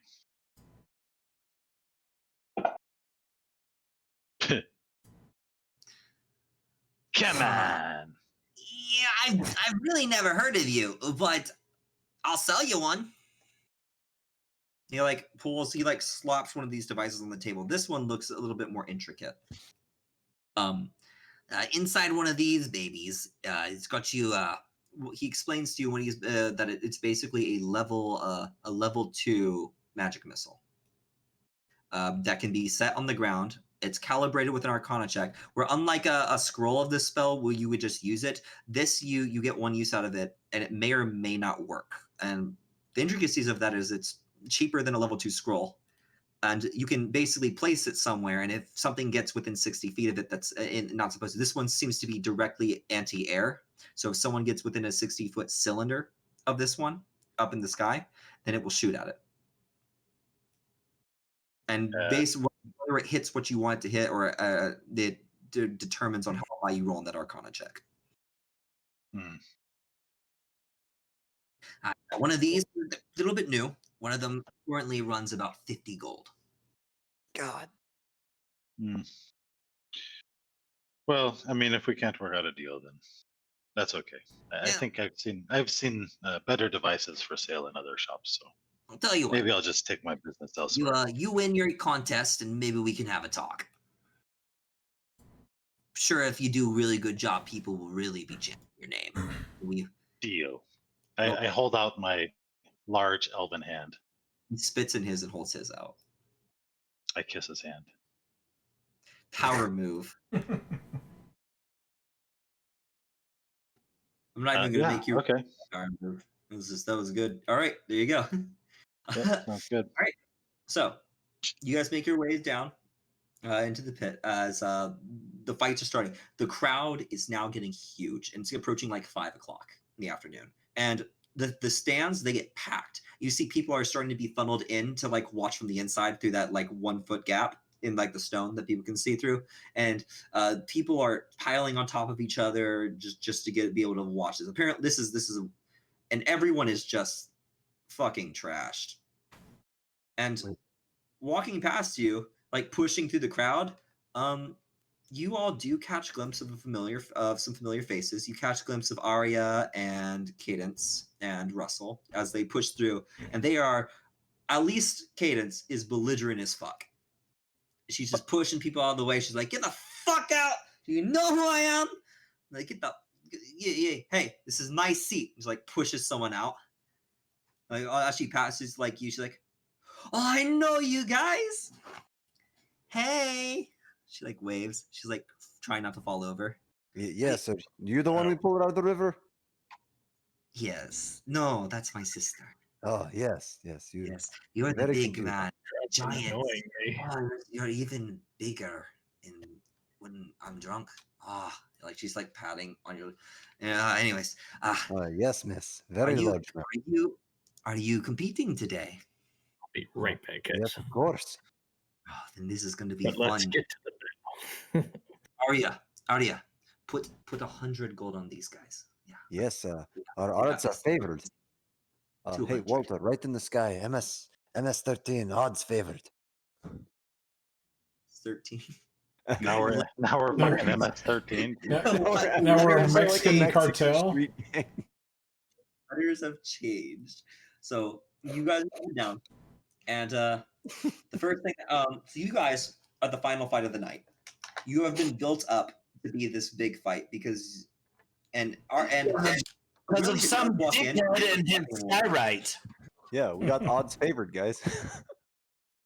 So the first group comes out, and you're watching from like the gates, and you can kind of see into the room. And there's an announcement. Aurelius says a bunch of good words, introducing these people, and you watch as the first group walks out. It is the Tabaxi woman, the half-elf woman, the 2 twin males, and the Dragonborn.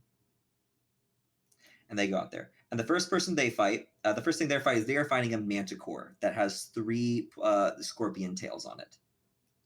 And the fight goes off. And they all spread out. They're hiding behind pillars, shooting when they can. The 2 men, they seem to be fighters of some sort. They run out and they're like running in circles around it, trying to stop it. It gets a few good swipes in. It like smacks into one of them, sends them flying into the river. It tries to jump over towards the other one, but the Tabaxi jumps and like cuts it in the stomach as it goes over. The half-elf woman is just like throwing magic missiles. It's a good fight. It's going well.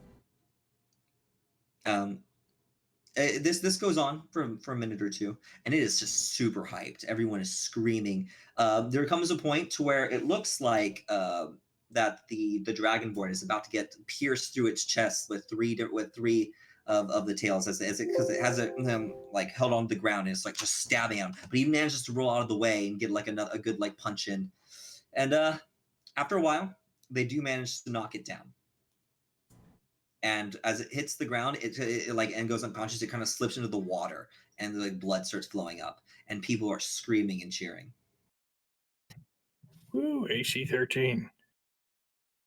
So the next group that goes out there is the Furbolg, the half elf who was in a robe who was doing the arcane test, that halfling with the daggers that you guys saw that one time, and a dwarf woman.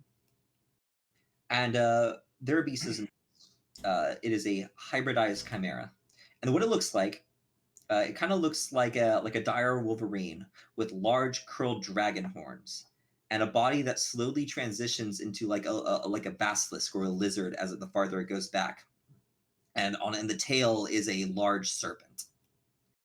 And this fight starts off crazy, and it looks and these guys, they look professional. They're jumping over the thing. They're performing flips over it and cutting it. It comes down with its fist at the Furbolg, but she moves out of the way, throws up some like earth at it. Then the halfling is dodging around, comes up from behind it, and like jumps on its back at one point, and it's going great. And they know it's going great. And it gets to the point to where they start showboating a bit. And the dwarf woman gets her hammer and like gets a good smash across its face, and it kind of gets dazed and like walks around a little bit. And she starts cheering at the crowd. Everyone's screaming, "Yeah, yeah!" And she comes back around, and what she doesn't see is the claw come at her as it slams into her and sends her flying 20 feet into the stone pillar. And there's a loud crack as she hits it, and she falls to the ground, not moving. Oh And, man, that did not look good. So it turns around. Everyone starts getting back into it. Everyone's like, "Oh shit, it's not over." So the elf starts throwing spells to distract it. But it does turn. But it's more interested in the Furbolg, who keeps throwing shatters and stuff at it. So the Furbolg turns invisible and runs over to help, and comes on invisible. And the spell slinger has managed to get its distract this manticore to turn around, chimera to turn around and start fighting it. And so the Furbolg thinks she's safe, and what she doesn't see is that snake that's on the back come back as it bites on and latches onto her throat while she's trying to heal her companion.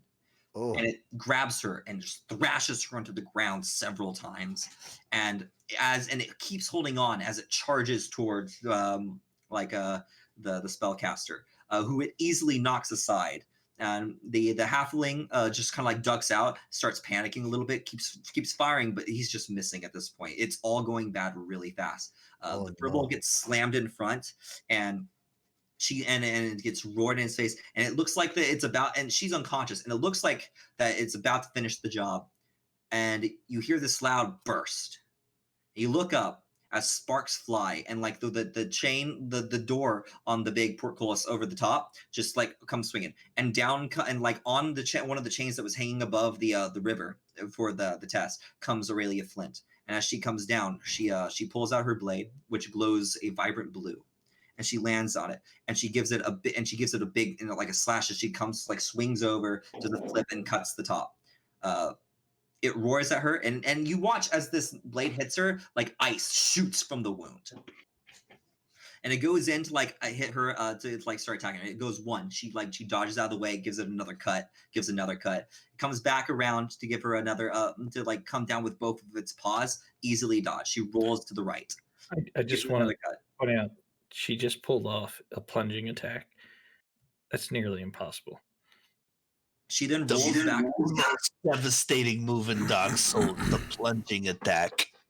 The manticore, or the chimera, does a spin around and tries to whip with the tail, easily deflected with her, like she just kind of punches the snake out of the way with the hilt of her blade. She like turns around, she holds her other hand out, and you watch as she starts muttering something, and a lightning crack comes, a burst of lightning comes out straight and like smashes into the head of the chimera, and like with an explosion that leaves the smell of burnt hair and ozone in the air, like a big flash of light, and you see as it, and like it's just lying on the ground dead. Oh damn, Drax, that is one badass lady. she like waves up towards the portcullis, and she like waves over towards the other gate on the opposite side of where you are, and will start rushing out to start heal. Like medics start coming out and like picking people up and like healing them. And yeah, there's this big sense of the energy goes from yeah to oh no to yeah really quickly. It's a huge wave of emotion. But the cleanup crews start coming out. Yes, let us avoid becoming that group. Yes, yes. 10 minutes before our fight, I want to put up one final message. What does this say? Oh, Jesus, you and your fucking Skywrite! Okay, what's the message, though? I don't actually have a good idea for it. Oh my god. Well, then why? 13, fighting now. Come watch, or you're lame. Okay, that's what I do. Come watch the Put it up champions. there. Not this lame shit. Sorry, it's already done. Dang it, Craig. Should have said something 10 minutes ago. Brothers, it says I kind of feel like Brother Walter's bullshit in the sky may have talked us up a bit. I feel a little pressure now to perform. I mean, weren't we just supposed to come here and beat something up? So Aurelia walks out into the center. All right, everyone, shut the fuck up. And everyone gets quiet. Okay. Well, that was crazy. Unfortunate, but it was still a good show. We've got one more. We got one more fight tonight in this division. This is a group I've met personally, and I think they're going to show us all what they're made of tonight. This group practically passed every single one of the preliminaries with either first or second place for their groups, and it's gonna be a hell of a show tonight. And Brother Walter's bullshit skywriting. They seem to be calling themselves AC-13. I don't know what that means. And you hear like cadence up in the stands. Fuck who? I want to see the fucking head fighter people. And she's belligerent. And just really looks up, gives her a squint, like a knowing squint, like oh my god. I just want to cast a minor illusion of a turd squirting on her head.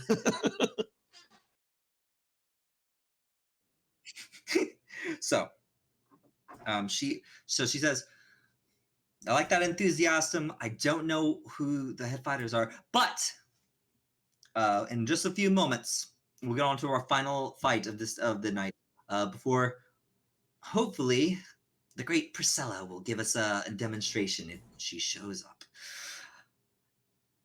Everyone stand by. She like walks out towards you guys. All right, so we have an option here. It's 10:20. The fight is ready. Do you guys want to do the fight now? It'll probably take a while. I say we wait. Let's go! Yeah, we're gonna kill it in like 5 minutes. Let's just do it. Okay. All right. I listened to all this. Hey, no, fuck that. I listened to all this Skywrite bullshit for like 40 minutes. We're doing a battle, okay? You don't want to stay up late? Shut the fuck up about Skywrite. Or just shout Skywrite every once in a while. Be faster. We should have called our group the Skywriters. The fucking Skywriters. Instead of the Night Riders. You know what? We can name the group Skywriters as long as Brother Walter promises to never skywrite again. Coming. Basically, you have set yourselves up wherever you want to be in those 8 spaces marked by the board, the corners marked by the outskirt people. See, they secretly like Skywriting. You can go. Well, I would be behind a pillar, The obviously. first 2 rows, basically. Yeah, I'm behind a pillar, So a row back. yeah. So 10 feet behind the first pillar. So anywhere within that lane, you guys can go ahead and get set up. Okay. I'll just stand behind the big guy. Oh, can you lock tokens now? Well, once you're all set up. Ho ho ho! Oh shit! It's Big the dick, day, boys. There's an option for it. at big least dick now. time. So, is everyone's where they want to be? Yeah. Yep. All right, check to see if your tokens are locked. It is. well, It is now they're locked. doing stretching. Oh, dude. Whoa! Yeah, you got weird arrows too. Oh Look, my god. 100. All right, I cannot see anything. Hell yeah, dude, that's awesome now. Prove it. Prove it. Do I bounce around the room? Oh, I don't. I just. Okay, I got it. Fuck, I got it. Aurelia walks. This is the first time that Aurelia has actually been participating in the beginning ceremony. She walks over to the other gate, and she rings in. Is it ready? All right. They open the gate. She walks in, and she like steps to the side as something rushes out. And what you see is something I had to put in the encounter. Already there. Everyone roll initiative, by the way.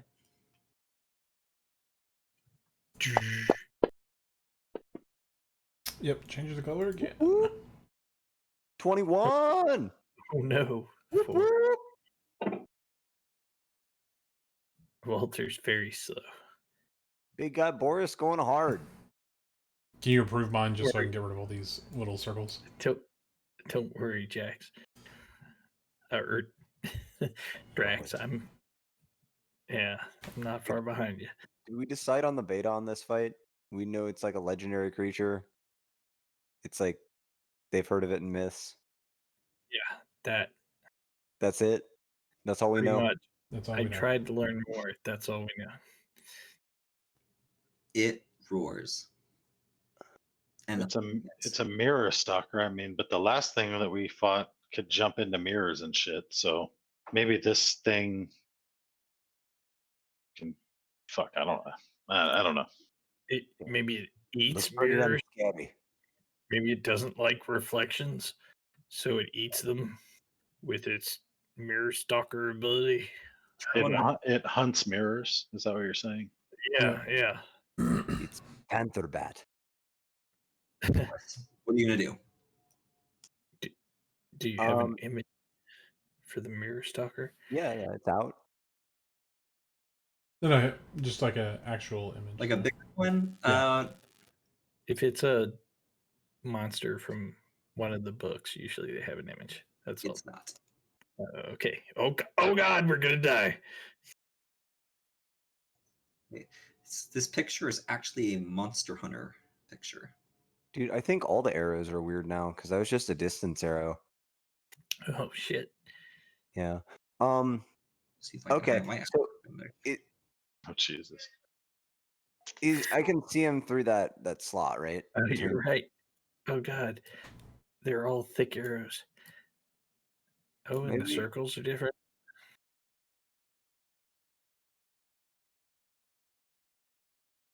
Draw is the same. To give you perspective on this map, because it hasn't really been important, these pillars go 20 feet up. The ceiling is 20 feet up. These pools go 10 feet down.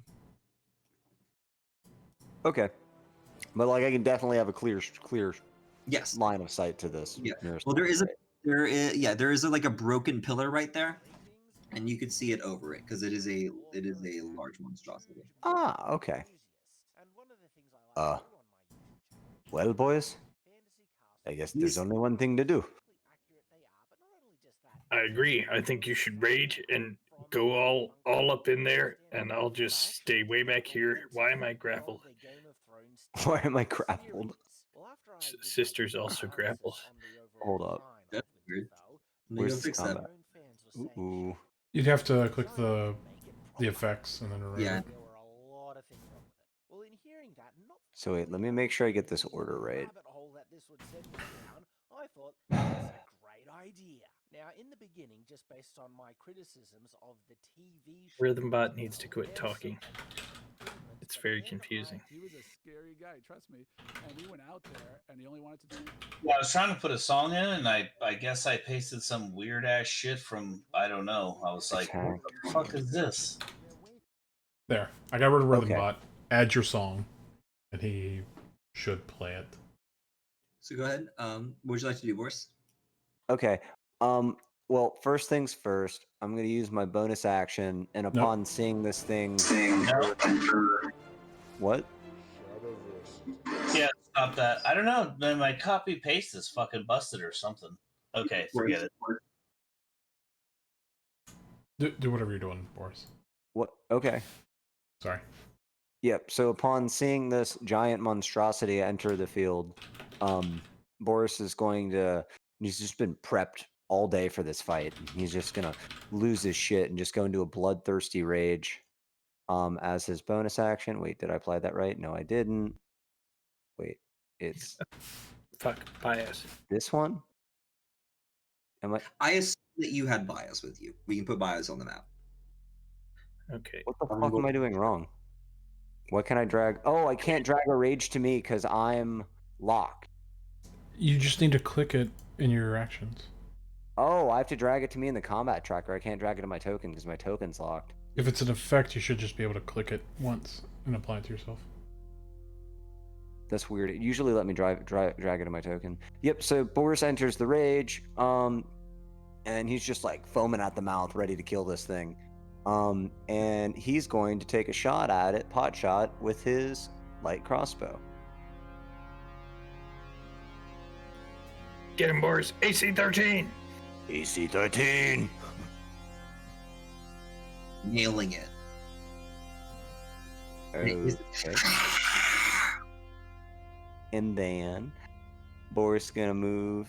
Oh god, wait. That's the 30 feet, I think. Why is it black on black? That's so shitty. Because your dice is black. Oh. Oh, okay. Well, that's good to know. Oh, my fault. Okay. Oh, okay. I guess I just need fucking bright ass green. Okay, cool. Okay. Is that it? Yeah, that's my bonus action and my action and my movement. I don't know, free action, I guess I'm just gonna flip this thing off. I don't know. Put my crossbow up, is that a free action? Not really. Not really. What is that? What's what? Just switch Switching to a weapons? crossbow. Switching weapons, you either have to drop it or you have to use an action to stow. You can drop the crossbow and you should pick it up as an action. Or you could use your, like, I'd say, I'd be nice and let you use a bonus action to switch them, I guess. Oh, okay. It's a little bit more, if it was like between an act, see, the thing is, you kind of have to, like, put your crossbow away, because it's not like something that goes into a holster, you know? Because it's a big, you have a full crossbow. Right. So, yeah, that would be an action to put away. Or you can just drop it and then pick it up later. Okay, well, yeah, I think Boris is going to drop it as a free action then. Okay. And you can just, you don't even have to get rid of it on your inventory. We'll just say that we know it's dropped. Yeah, do you want to mark where I dropped it? I'm assuming I dropped it halfway in between me and where I was. Just in that general area. Okay. Yeah. So, it is now the Mirror Stalker's turn. And this thing runs up. And then you get a closer look now that it's close to you, and it kind of looks like there's light refracting off of it. Not in the way like the Dark Horse did, where it was like dark, but just you can kind of see like the waves bouncing around its like its fur and stuff. And as it charges up to here, 10, 15, 20, 25, 30. Okay, as it charges up to here, and you watch as it kind of lifts up its wings to like get as much sunlight as possible, and they start to glisten, and you hear it screech, and it starts to redirect this sunlight, and out comes this beam of light that sweeps across the battlefield. I need... Oh, shit. So, Boris, Eshlik, and Corvus all need to make a save. I believe. Give me a second. Jesus Christ. That's a code. You're not quite behind the pillar from where he's at. Walter does not need to make a save because the beam stops the beam stops at Boris.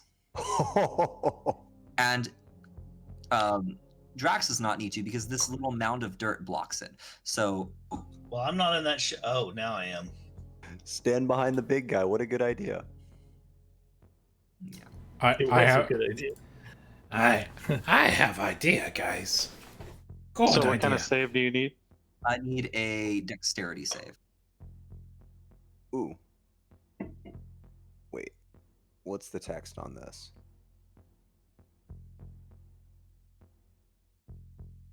I mean, anything that you see that causes you to do a dex save would, prompt the Things that you can see. To gain this benefit, I can't be blinded, deafened, or incapacitated. And I should get advantage on that. What, evasion or? No, he has danger sense. Danger sense. Yeah, he's a barbarian. He can like duck his head under his arm. He just feels it coming. Even with Ooh. advantage. Holy shit, Dix, dude! You dropped a 5 and rolled a 9. Wow, that's unfortunate, dude. All right, so who failed? Starting with Boris. Boris, you take 9 damage radiant. And let's see, who else took it? Sister took it too. All right. I guess now is as good as time as ever to use my Sister took stone's 10. endurance. So I'm gonna roll a d12 and reduce the damage by that much for my reaction. Okay. God damn it! That's a D8. That's a D8, not a That's an D12. 8. You may re-roll because it was a wrong dice. Okay. D12's second 6, from 8, left. 12. Yeah, that's how dice go. There you go. Look, you took no damage. Wait, no. That's still not a D20. That's still the wrong dice. Roll again. It's Oh second. my Jesus! I mean, no, roll the right die. It's second from left. 12 is a dodecahedron. Back down to Platonic 2. solid. Okay, reduce 2 damage.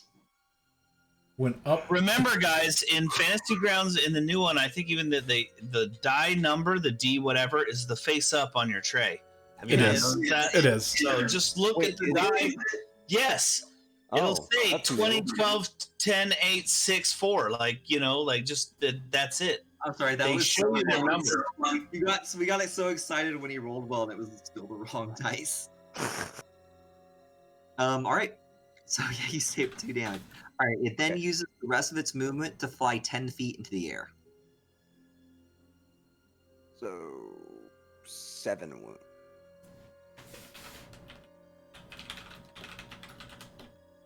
Oh, it's in the air now. That's beautiful. It's now 10 feet in the air.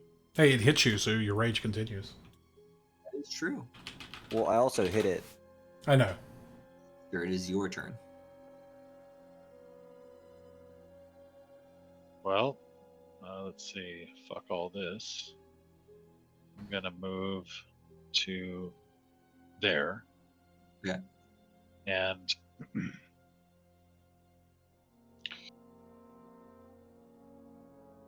I guess I'll take a shot with my short bow. Okay.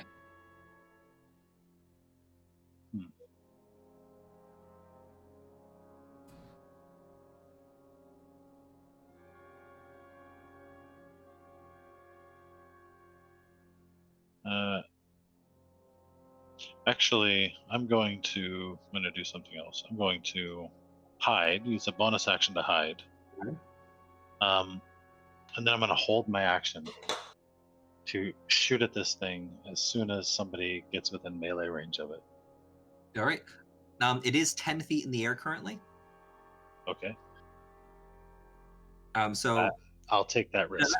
all right. Good to know. All right. So go ahead and roll that hide. Yeah, you feel very hidden. You're pretty.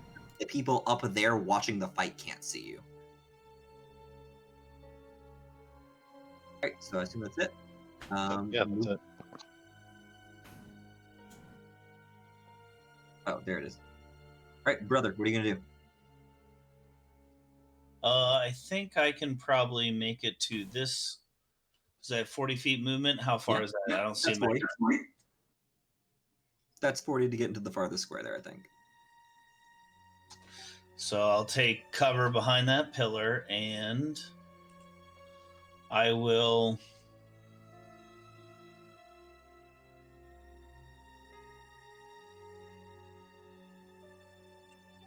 I will try to chill touch the mirror stalker. Hey.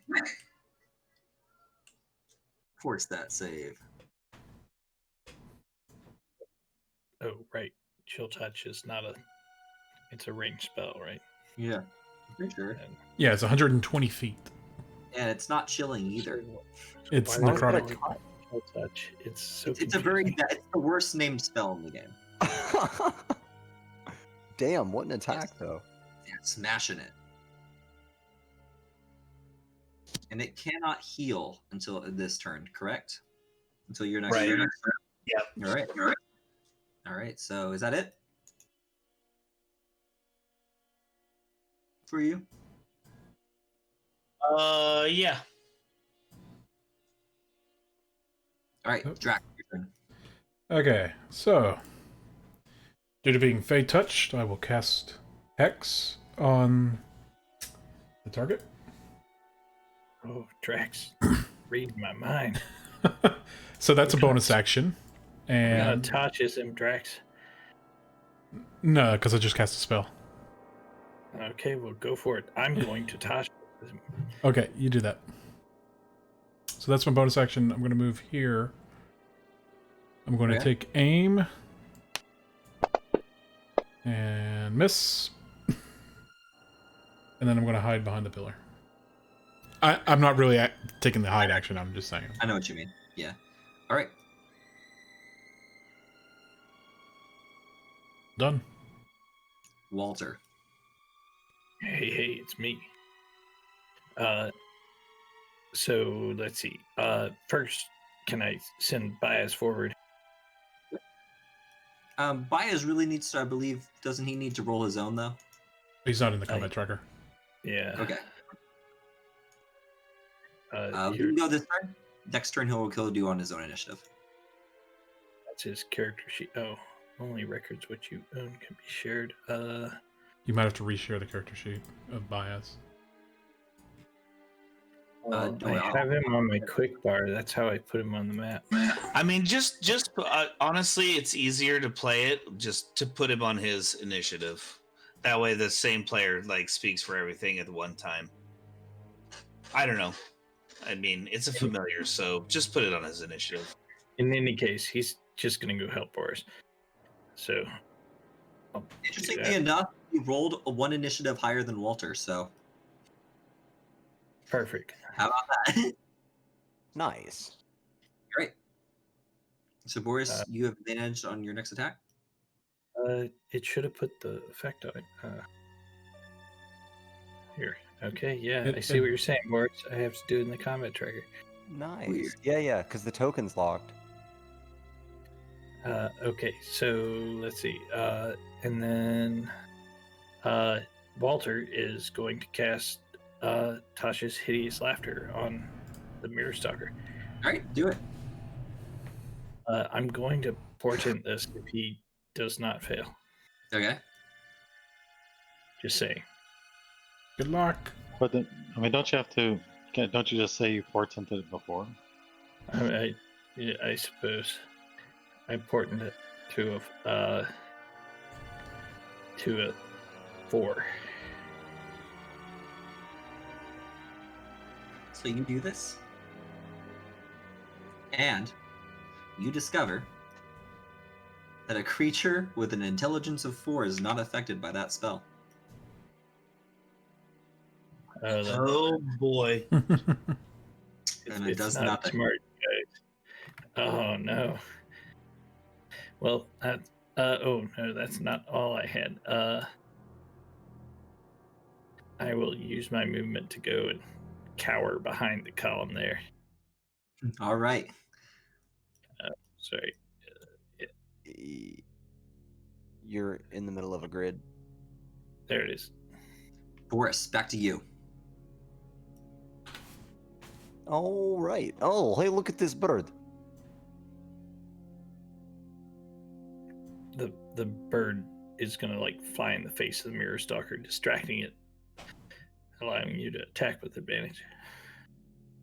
Oh, nice bird. Very cool bird. And Boris is going to run up.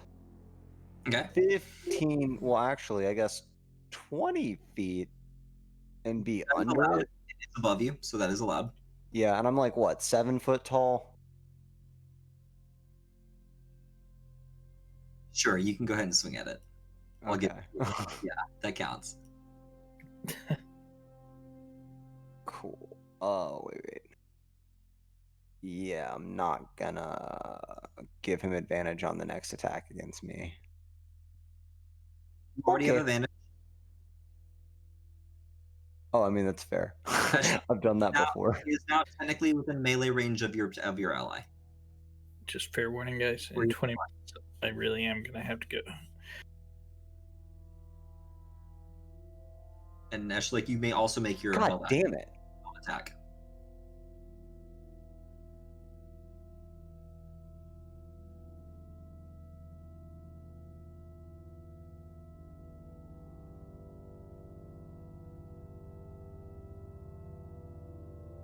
All right.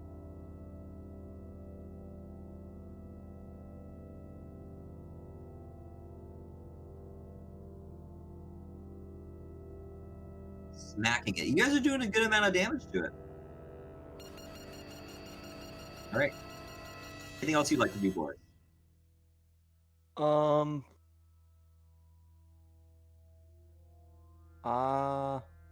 okay. So no, but my spectral warriors are hindering its attacks on other things. All right. Yep. But no, I don't have a bonus action. And I'm not going to move anymore. Okay. It goes down and lands next to you. And it takes some attack with you. It makes two attacks with you. First one is with its tail. And it does another one. Hitting you.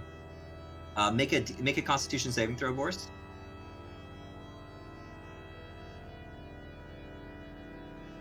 Ah, good. All right, so it doesn't seem to do much, but it screeches at you, and it disengages and jumps into the water.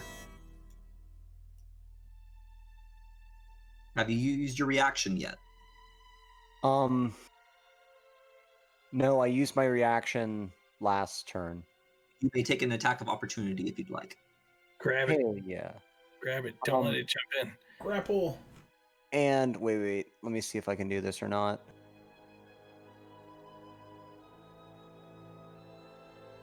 No, on your turn. No, I can't.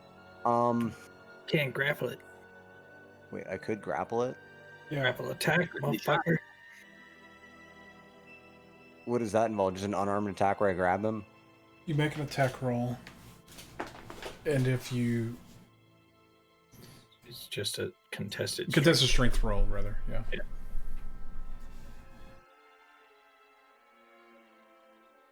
Okay, so it looks like he's about to jump in the water. He's gonna try to jump in the water.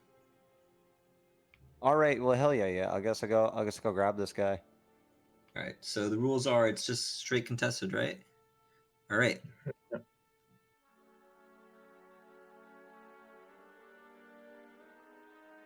It's just straight strength, no like athletics or anything like that.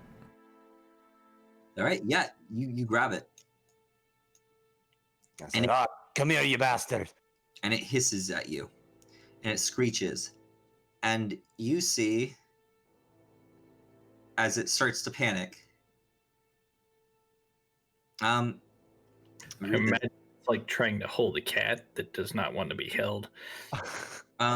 Well, first of all, when you grab this thing, go ahead and make a what would that be?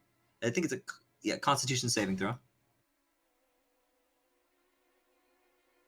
Oh, you're fine. As it seems like there's some kind of natural like poison that's like seeps out of this thing's fur, but you resist it, and you watch it screeches, and you watch as a familiar sight to you, not particularly familiar in this way, but you watch as its shadow starts to move, and you watch as it sort of envelops it,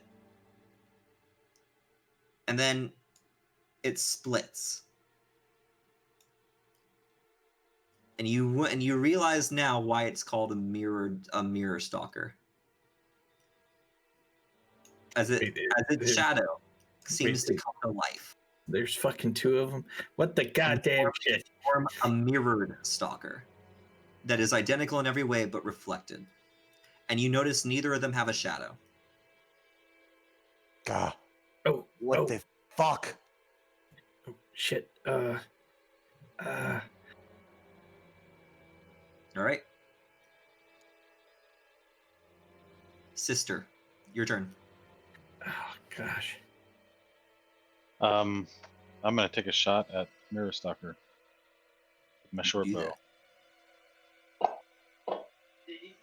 Rolling a 11. Missing. I forgot to roll for this. Give me 1 second. And I don't know if I can necessarily hide, but I'm going to use my bonus action to give Boris some bardic inspiration. So, Okay. Boris, you got the bardic inspiration. All right. Bardic inspiration. Ability check or save or attack. Fucking buy it. And that's it. All right, Corvus, your turn. Both of these are on the ground now.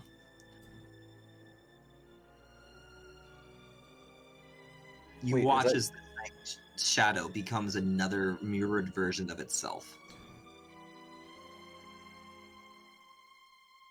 Can you make it hostile to us? Because it shows neutral. Yeah, it's a friendly mirrored stalker. No, now it's angry. Oh no. This is no. But I gotta say, I don't think the one in the combat tracker is the same one on the map. Right. It might be hidden. Yeah. We need to give them names. Can one be Bob. Larry? One is mirror stalker, and the other is mirrored stalker. Oh God. Yeah, but I can only target mirror stalker. So you're saying there's 2 mirror stalkers on the map? One's mirrored, the other's mirror. Oh, okay. So There we go. Oh no, now there's 3 of them. We're fucked. Yep. Guys, did you see anybody else's monsters get 2 of them? What the fuck? No, you deleted the Game mirror over, stalker. man. Game over. And quite seriously, I got like 10 minutes on my timer. Here we go. There we go.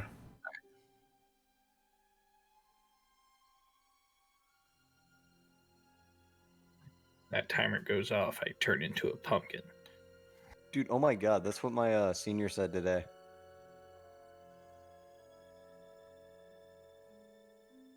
Alright, well, let's get going. Got 10 minutes. You done there, brother? 1 damage. All right. Moving on to Yeah, I'm done. Sorry. Rex. All right. I'll peek out. Take aim. Miss.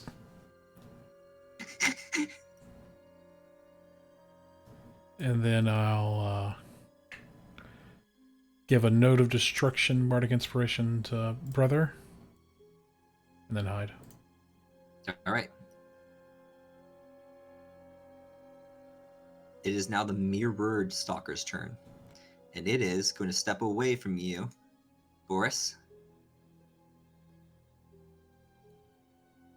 And it does step within Corvus's reach, but it keeps going. Does Corvus take an attack? Yeah. All right, go ahead.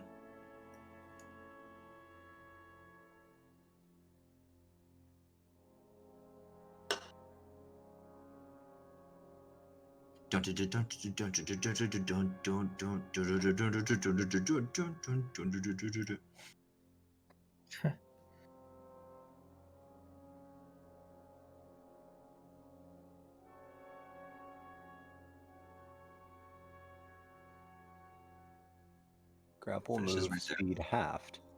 So I can move 15 feet. That's not that far. Are you going to take that attack, Corvus?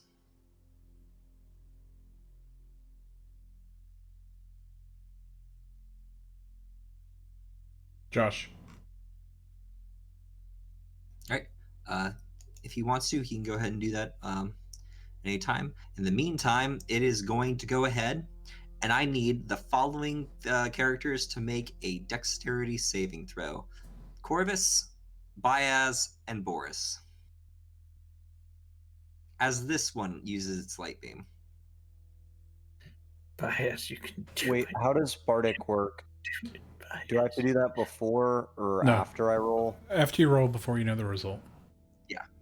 After I roll, before I know the result? How does that work? Before you know whether or not it succeeds, before I tell you if it succeeds. Oh, okay. I see. It does not succeed. You know that. You know that for a fact. Right. So probably roll another d6, huh? God damn it. All right. To someone, Corvus. He's not here. Maybe But he he was here. Oh, wait. I get Again. advantage on that. this turn. maybe he disconnected. Okay, advantage didn't help. 6 plus 3 is 9. 9 plus 1 is 10. God damn. Yeah, it's a 10. You fail. God fucking damn. You know who doesn't fail, guys? You're letting us Bias. down, Boris. You're Bias letting doesn't us fail. down. Oh, thank fucking God.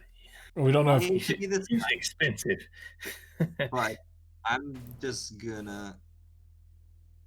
I don't want to be the guy who rolls for Corvus, Yep. but he was here at the start of this thing's turn. So He must have disconnected whenever we asked him if he was going to do an opportunity attack. Yeah, I yes. think that's right. yeah, he said yeah, and then just like So, weird. Yeah. in all fairness, I'm not gonna make him. I'm not gonna hit him, but he's also not gonna get an attack against this thing. So, Boris, you are the only one who gets hit by this. If he comes back and would like to continue hitting, then he will have to do his thing. But you get hit by another one of these beams. Fine, And Boris. And then it turns around and it just screams at you, Drax. But that ends its turn.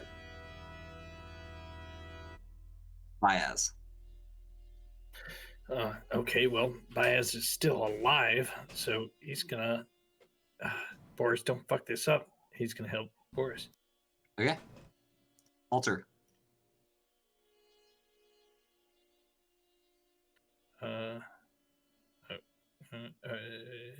Come on, Mr. Offensive Wizard. Let's see what you got. Here we go.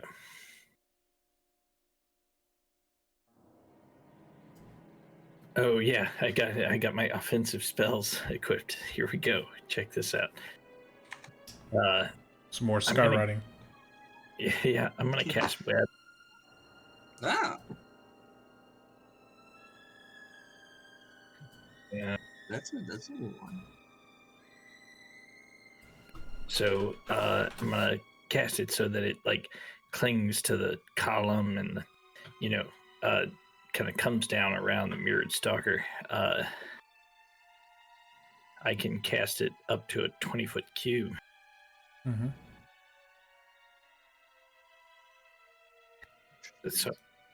So I'm just kind of imagining it's a bit of a All right. So go ahead and put it where you'd like it to be. cube kind of hanging off of this, All right. of this, all around the stalker. And All right. So when it comes to its turn, it will have to make a dexterity saving throw.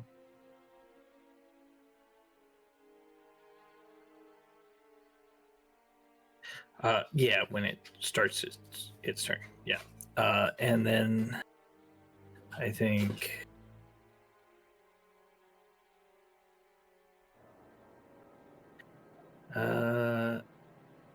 yeah, I think that's all I can do. Okay. All right. And my cat says, "Hello, everybody." So cute.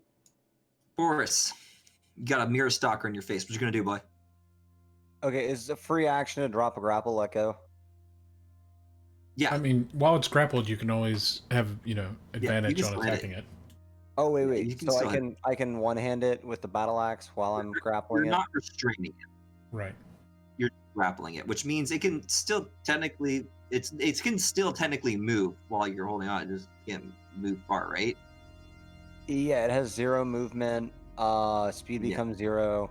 Yeah, that's Yeah. pretty much it. Yeah, all you're doing is keeping it standing still for right now. Okay. So you can still Yeah, I mean, yeah, and I already have. Wait. You already have advantage, but if you didn't have the advantage from Baez, it would give you advantage. Yeah.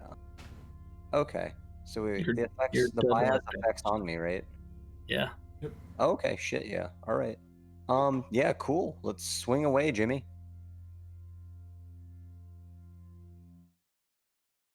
shooting it. Do all that damage.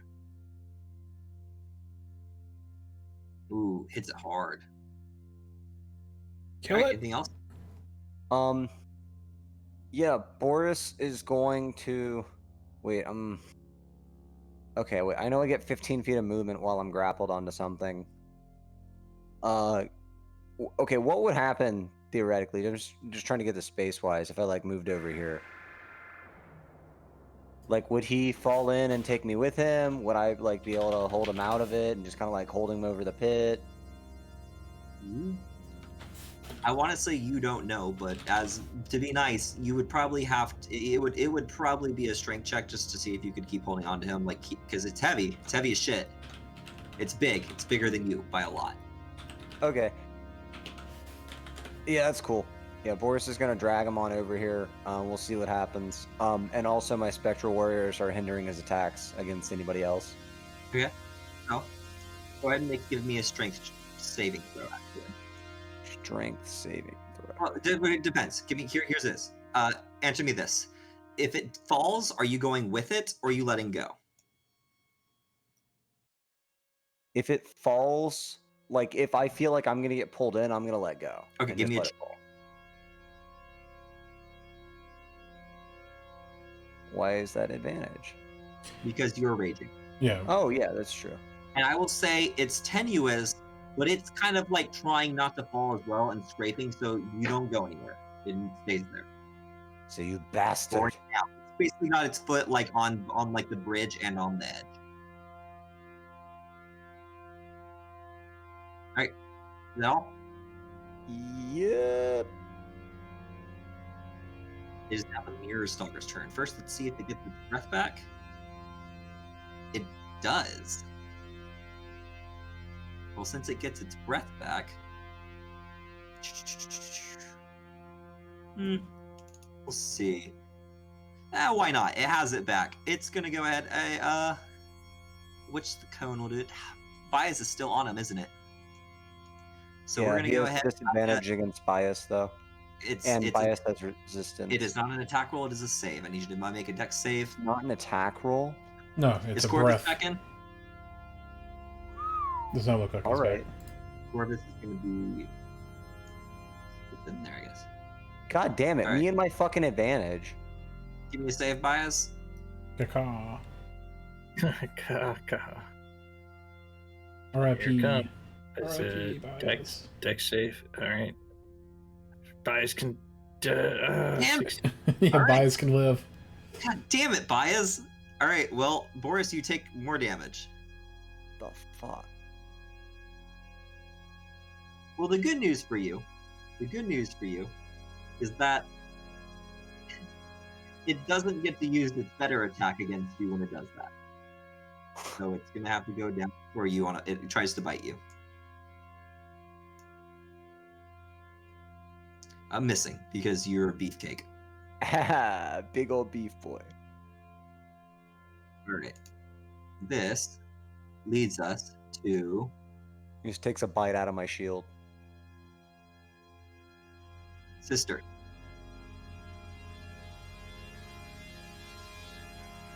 Can I see this mirror stalker?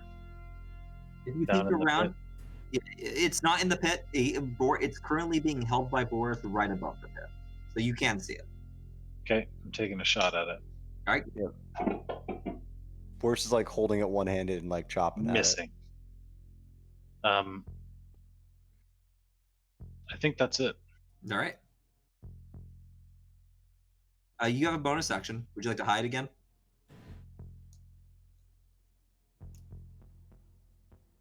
Well, I mean, I'm just basically behind this pillar, so sure. Okay.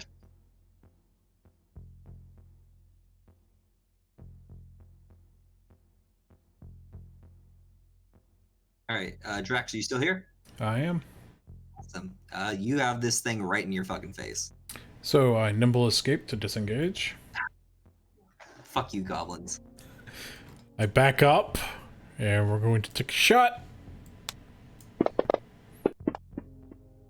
And miss, because it stayed on 15 and decided, nope. All right, anything else you'd like to do? Yeah, so I moved the rest of my movement over here. Zoop. All right, any bonus actions or anything? My you bonus, already did. yeah, the nimble escape was bonus action. Stalker. He needs to make a saving throw. Go ahead and put that on him if you're still here, Walter. The save. Here comes the save. Is he restrained by my web? He saves. So he is not. Do you still have a portent, Walter? I do. Do you think it's worth? I mean, probably. Why not? Boom, important. Okay. It tries. Can you use Portent after the roll? That's an excellent question. I don't know. I mean, I don't think so.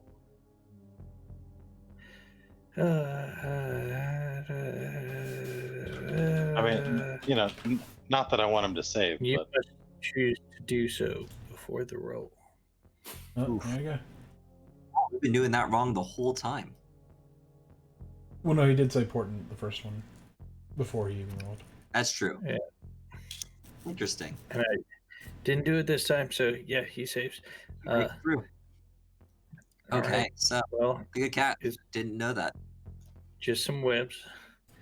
They're still there as long as you hold them up, though. Anytime anything enters, I haven't let go of them yet, so goes out. First of all, let's see if it gets its thing back. Oh, it is It difficult does terrain, not. even if it's not restrained. yeah, so he loses some movement. All right. Yeah. That's So- good to know, actually. So because half he his does have movement is gone.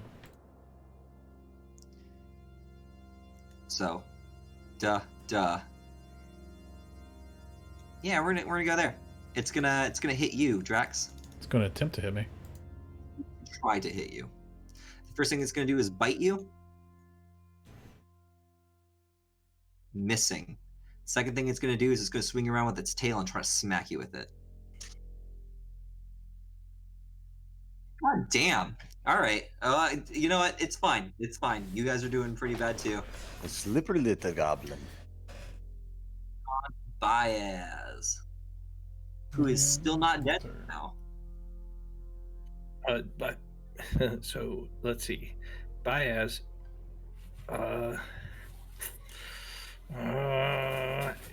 You know what? Baez is just gonna stay where he's at, and I think I am turning very quickly into a pumpkin right now. Right. So it is 11. Do you guys want to pick this up when we get back, or do you want to keep playing? I'd say let Walter finish his turn and then we pick it up when we come back. I mean, yeah, I'm done. You're not going to attack? Oh, you're right. No, I do have one attack. Yeah. So let me do that. You don't have, Second. you don't have to attack for narrative reasons. No. I think I will. For Well, Devil's Gamble or Gambit. for, Okay. for killing You pumpkin. for killing monster reasons. I think I'm gonna lean out around this pillar and let loose a magic missile. Which one? It's second level. Which stalker? Which stalker? Oh, at the mirror stalker, not the mirrored stalker. All right. Nice. Hey, 3 damage. 2 damage. nice, 3 damage. nice. And 3 damage. Hey. below. No, it's not. No, it's that's better than slightly above that's better than average. Slightly better than average. Hey, but It's 1 above average. It's That's- 0.5 above average, actually. that's incredibly reliable, powerful damage, just coming straight out of that magic missile. No, wait, actually, that's Boom, boom, below boom, average. boom. Because of the dice, it's +1. So that's actually below average. Average would have been 2 2s and 2 3s. Yeah, it's a lot of 2s, but it All right. happens. It happens, but So, takes us to the top. I guess we're stopping for the night. yeah. 'Cause it is late. I told you this fight was probably going to take a while, guys. Sorry, we just start here next time, and yeah, Yep. you have very little to prepare for it because the first hour of your game is covered with this battle. Exactly. But I mean, hopefully you guys are doing pretty good. I mean, you guys are missing a lot, but so are they. So Yeah, your it's still at positioning, like half health, and we're almost through well. the first one.